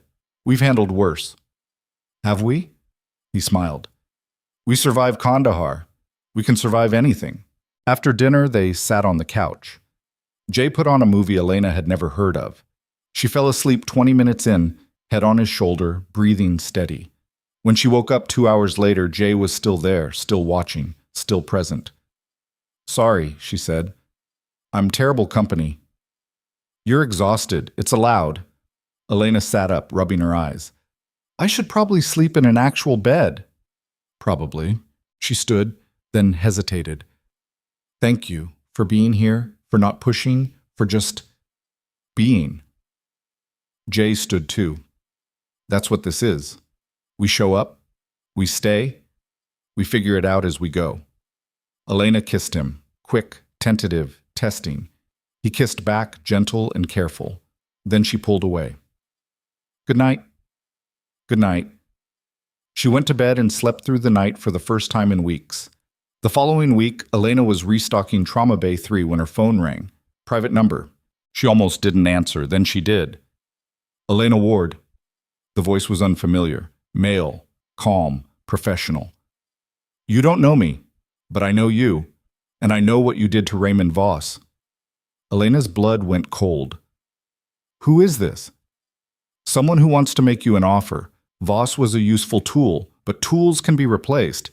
You, on the other hand, you're something different, resilient, principled, effective. A pause. We could use someone like you. We?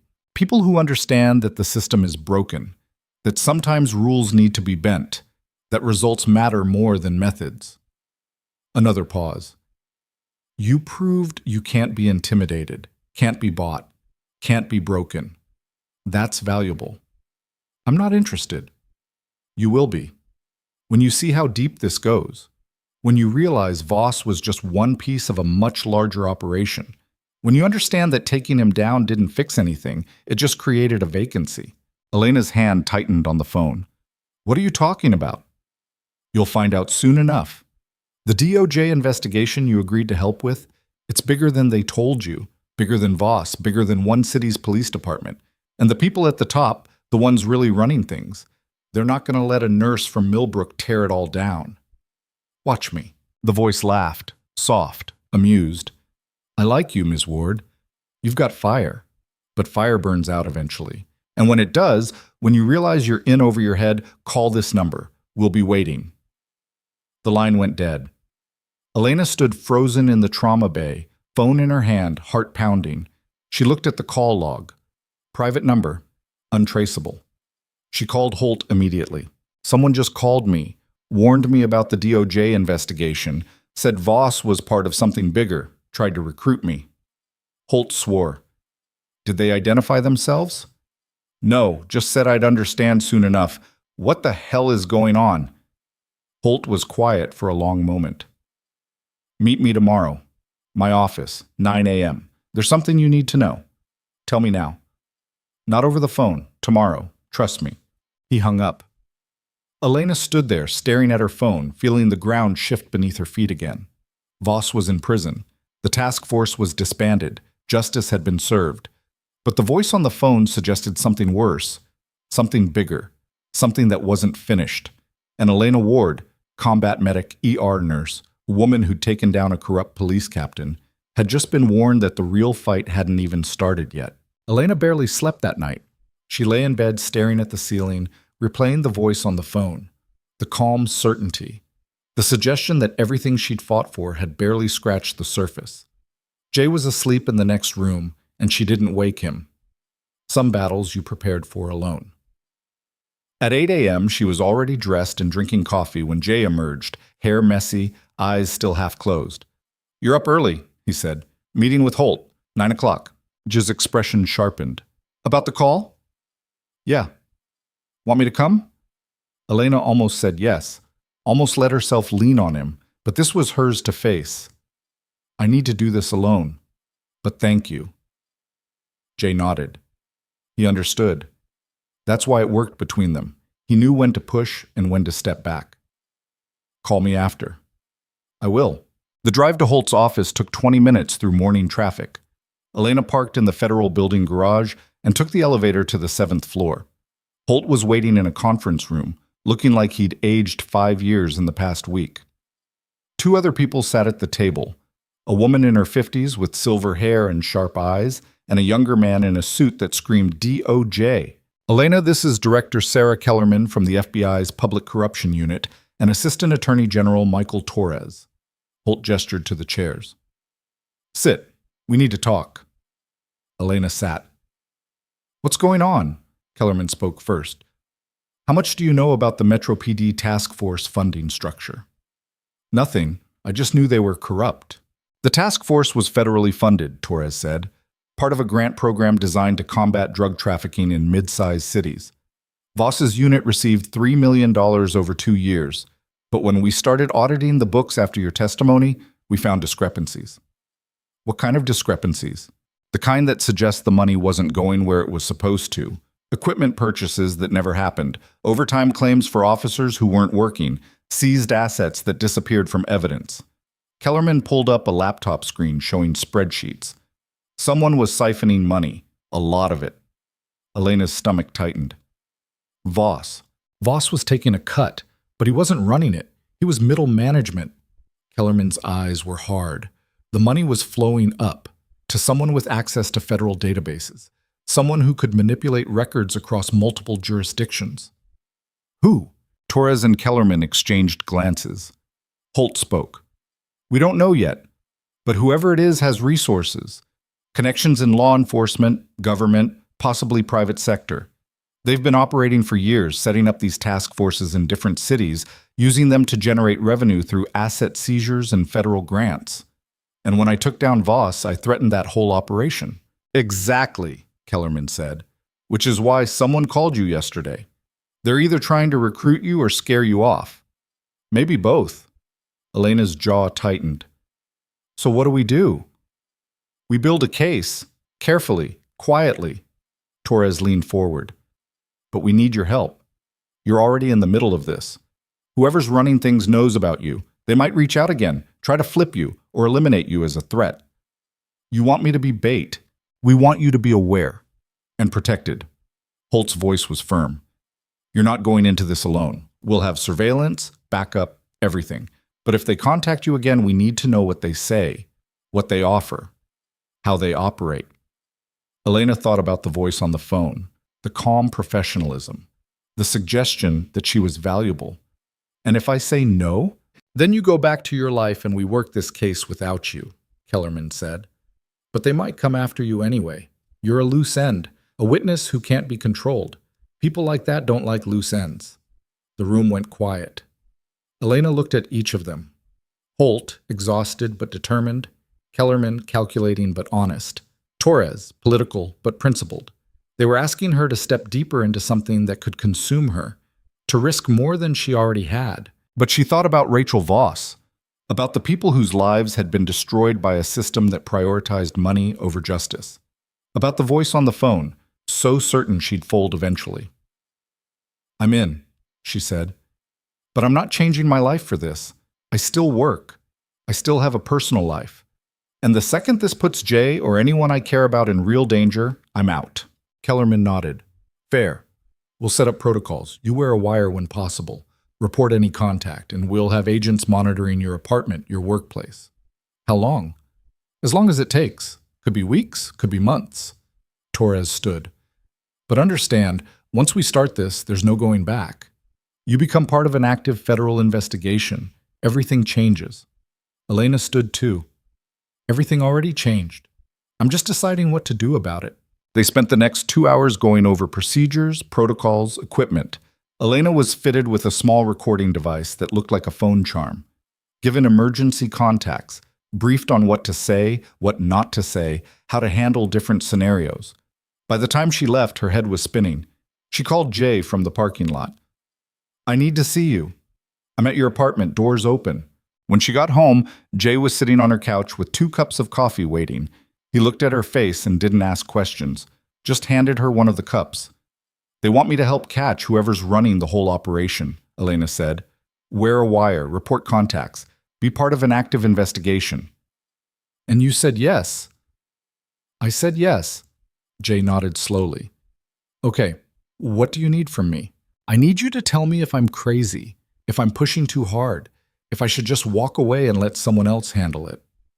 "You're not crazy, but you are stubborn as hell." Jay's smile was small, genuine.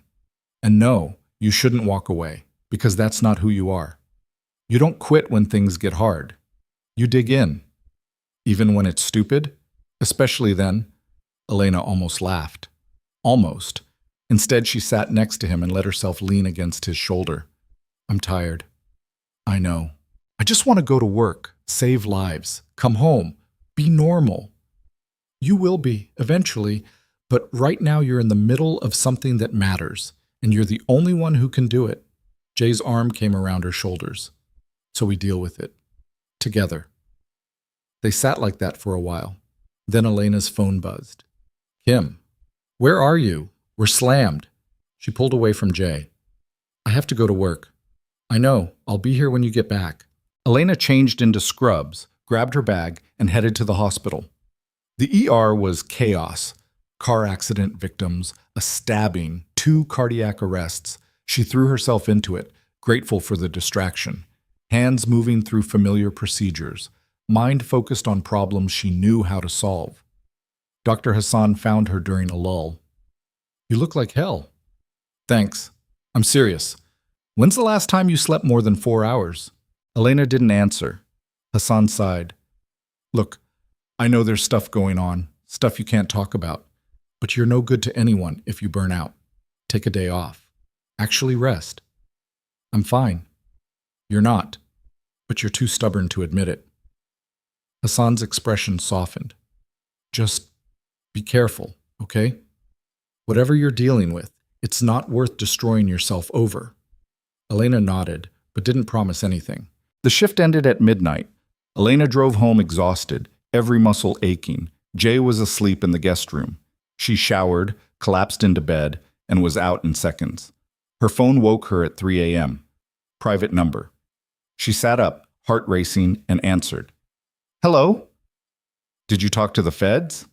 The same voice from before. Calm, professional.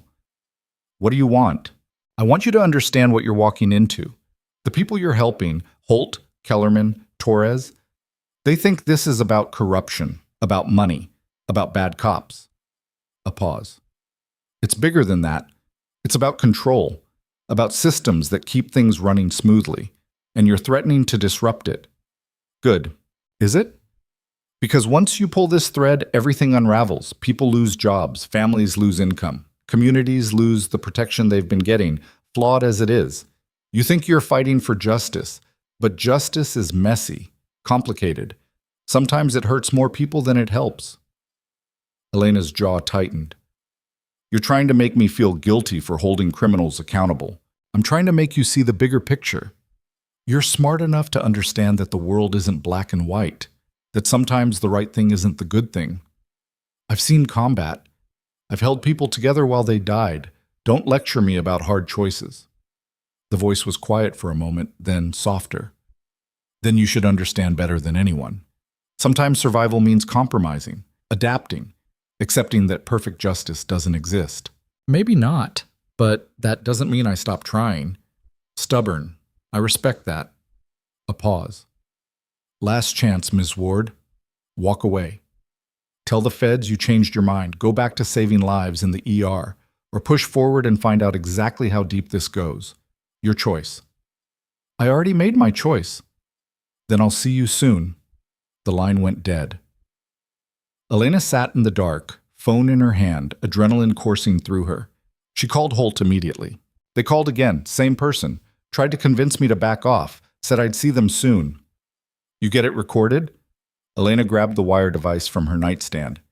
Yeah, got all of it. Good. Send it to me now. We'll analyze the voice, look for background sounds, anything that might help identify them. She sent the file and lay back down, but sleep was impossible now. Her mind kept turning over the conversation, the calm rationality, the suggestion that she was causing more harm than good. She thought about Voss sitting in prison, about Dutch's conviction, about Rachel getting her son's belongings back. Those weren't abstract victories. They were real people getting real justice. But the voice had planted a seed of doubt. What if there were consequences she hadn't considered? What if taking down this network caused more damage than it prevented?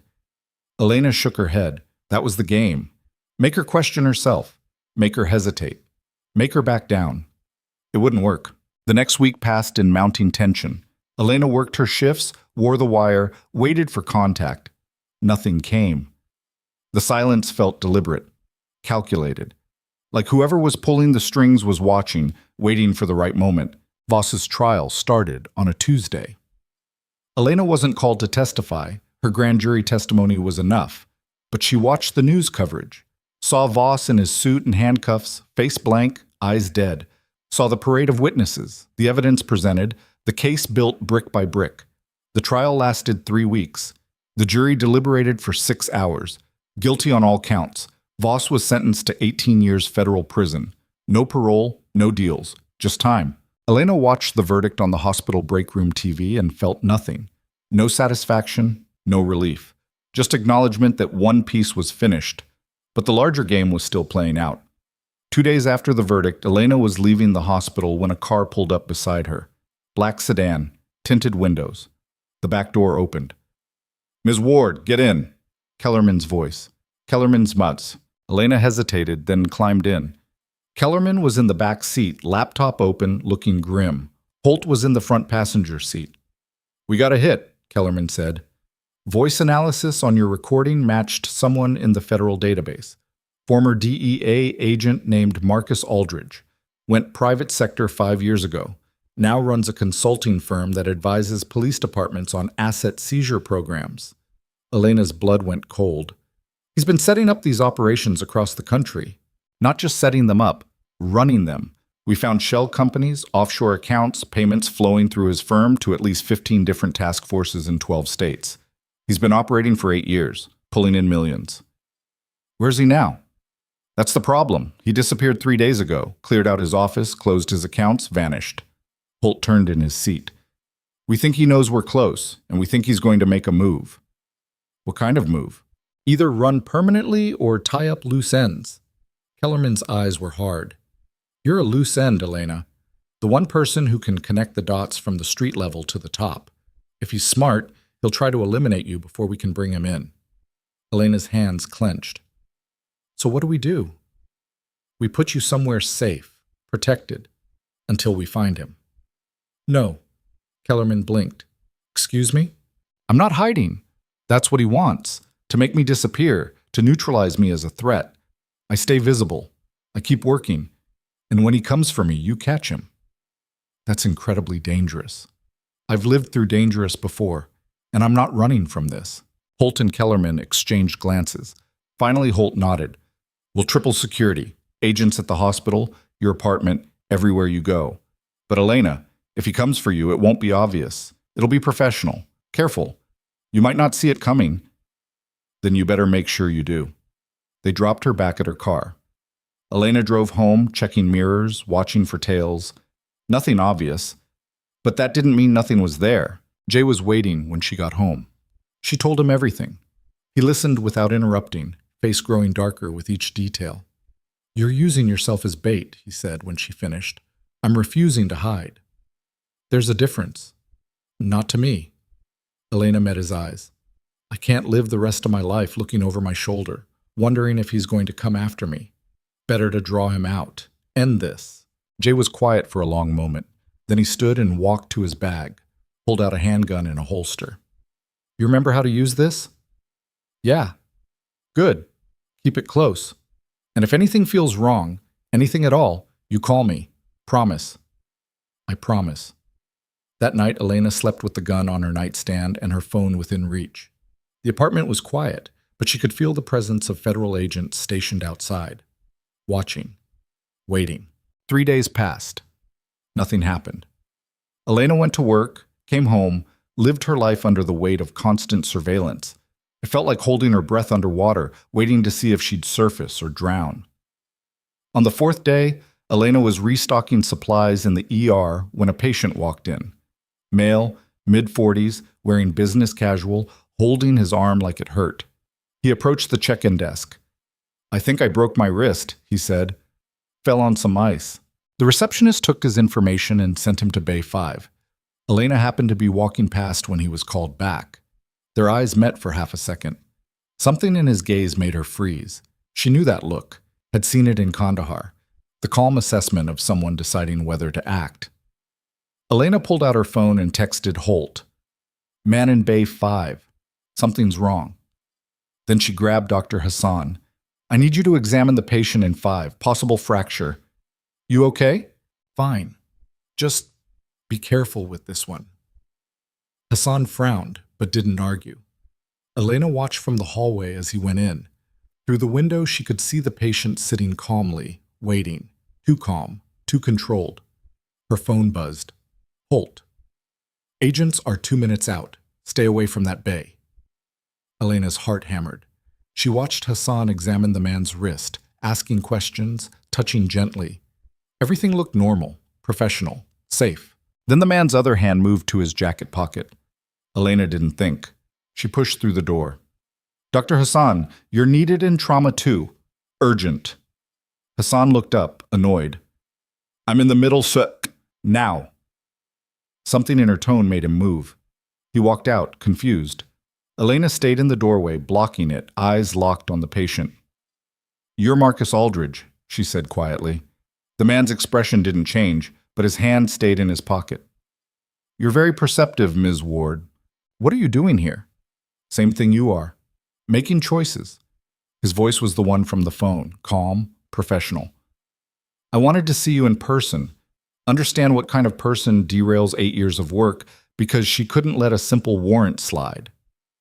"It wasn't a simple warrant. It was illegal. It was efficient, just like everything else you've destroyed." Aldridge's hand moved slightly in his pocket. "I built something that worked, that made cities safer, caught criminals, generated revenue, and you tore it down because of principles. Principles matter. Do they? When people die because the task forces aren't there anymore. When crime goes up because the system you broke isn't fixed yet. When the cure is worse than the disease." Elena's jaw tightened. The disease was corruption. The cure is accountability. The cure is chaos. Aldridge stood slowly. His hand was still in his pocket. "But you don't see that. You see heroes and villains, black and white. You think standing your ground makes you right. I think standing my ground makes me free." Aldridge smiled, sad, almost pitying. "Then you'll die free. Or live to see everything you fought for collapse anyway." His hand started to pull from his pocket. Elena moved. Training took over. She grabbed his wrist, twisted hard, drove her shoulder into his chest. Aldridge slammed back against the exam table, gasping.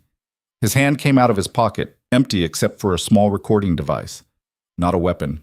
a recorder. I wasn't going to shoot you, Aldridge said, breathing hard. I just wanted your confession. On tape. Admitting you knew your actions would cause harm, that you chose ideology over practicality. Elena's grip didn't loosen. You're not getting that. The door burst open. Federal agents flooded in, weapons drawn. Hands! Show me your hands! Aldridge raised his empty hands slowly. Calm returned to his face. I'm unarmed. I came here as a patient. Marcus Aldridge, you're under arrest for conspiracy, fraud, racketeering, and witness intimidation. Kellerman appeared behind the agents, face hard. Get him out of here. They cuffed Aldridge and led him away. He looked back at Elena once. You won a battle, but the war doesn't end. It just finds new players. Then he was gone. Elena stood in the exam bay, adrenaline fading, hands shaking slightly. Kellerman approached her carefully. You okay? Yeah. That was stupid and brave and probably saved his life considering what my agents would have done if they'd seen him reach for anything.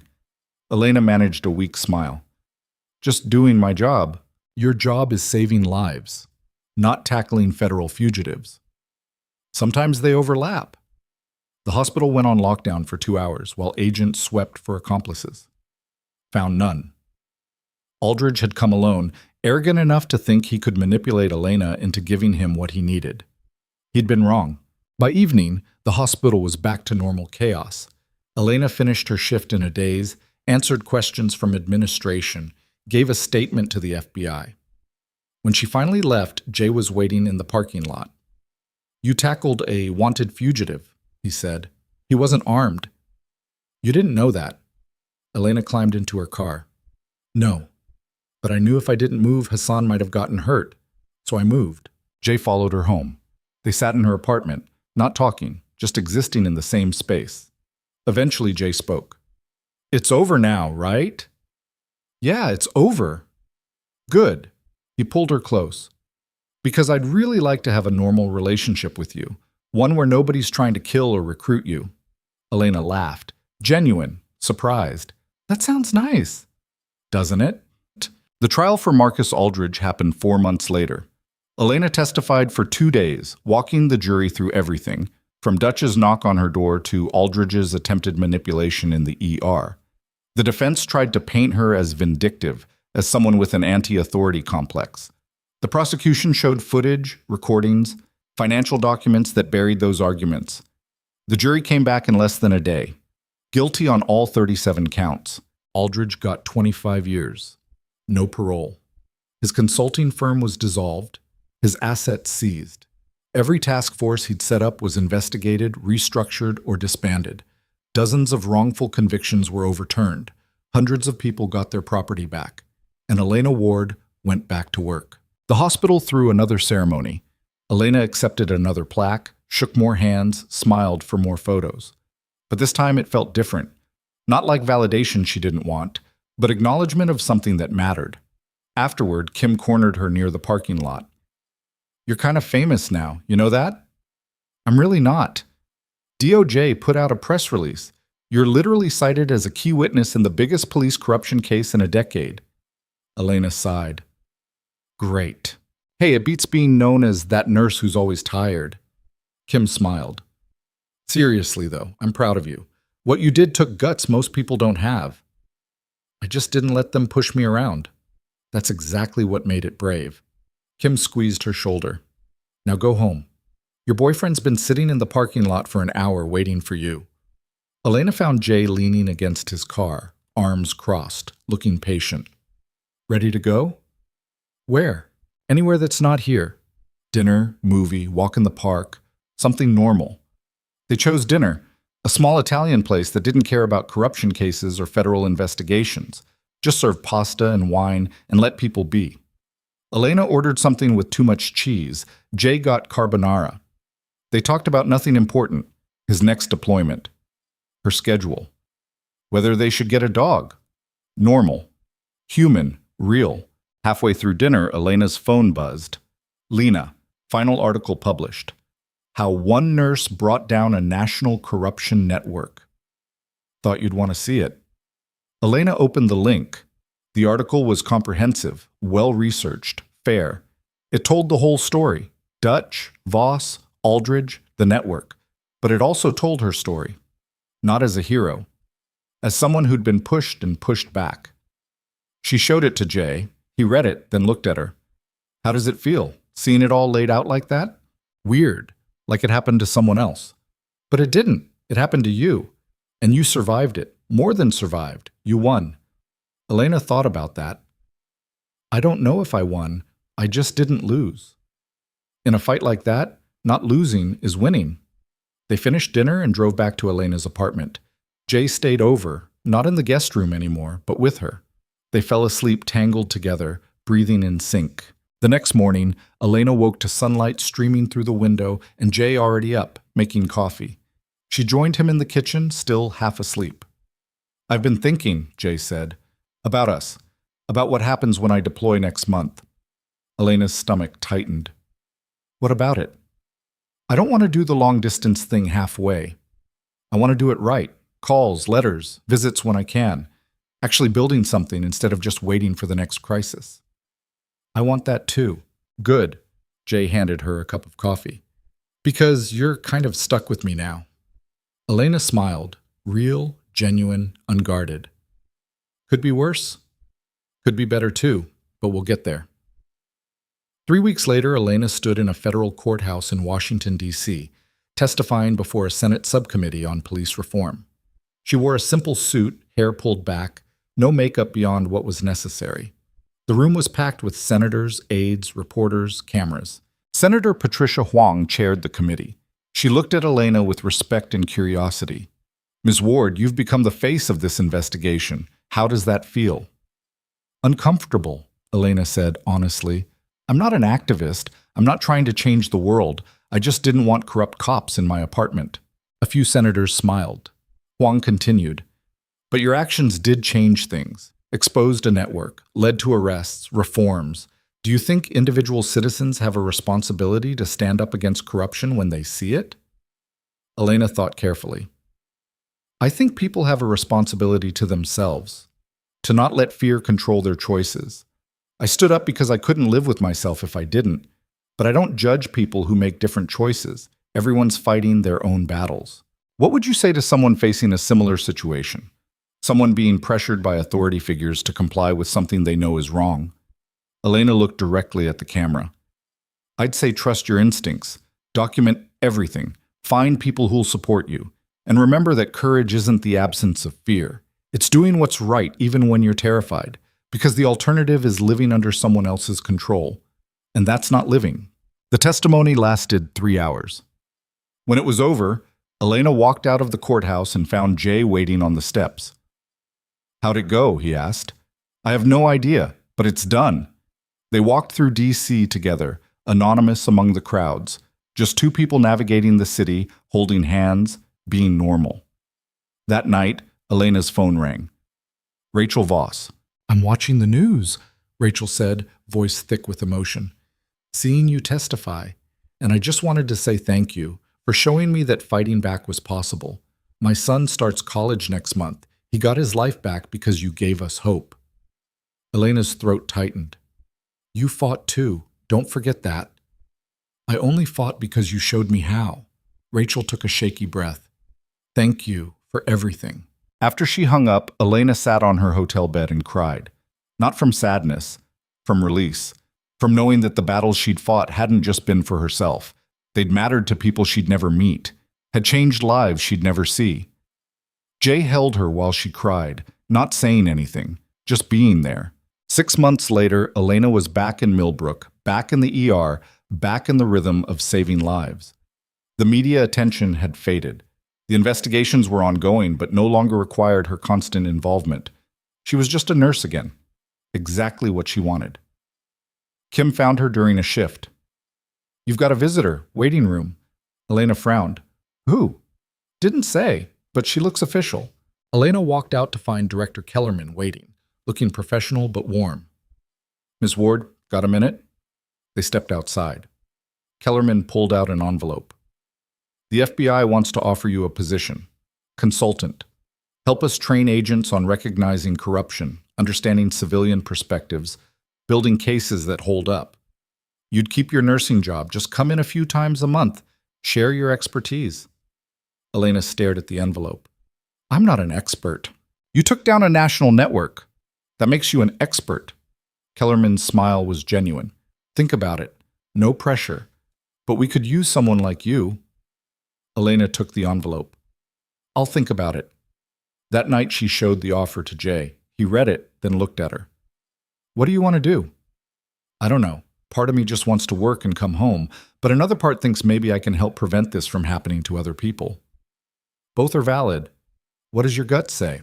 Elena thought about Rachel, about the people who'd called her, thanked her, told her she'd changed their lives, about the system that was broken and slow, but maybe, just maybe, could be better.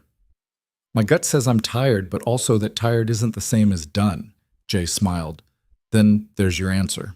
Elena accepted the consulting position.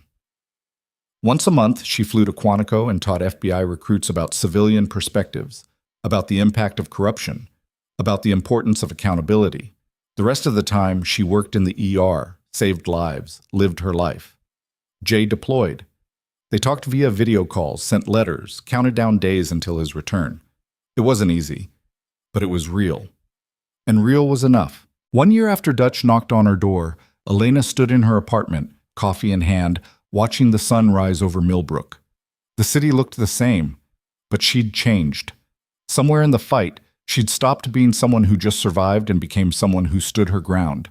Her phone buzzed. Holt. Aldridge appeal denied. Sentence stands. It's really over, Elena typed back. Good. She set the phone down and finished her coffee. In 2 hours, she'd be at the hospital. Patients would need her. Lives would hang in the balance. The work would continue.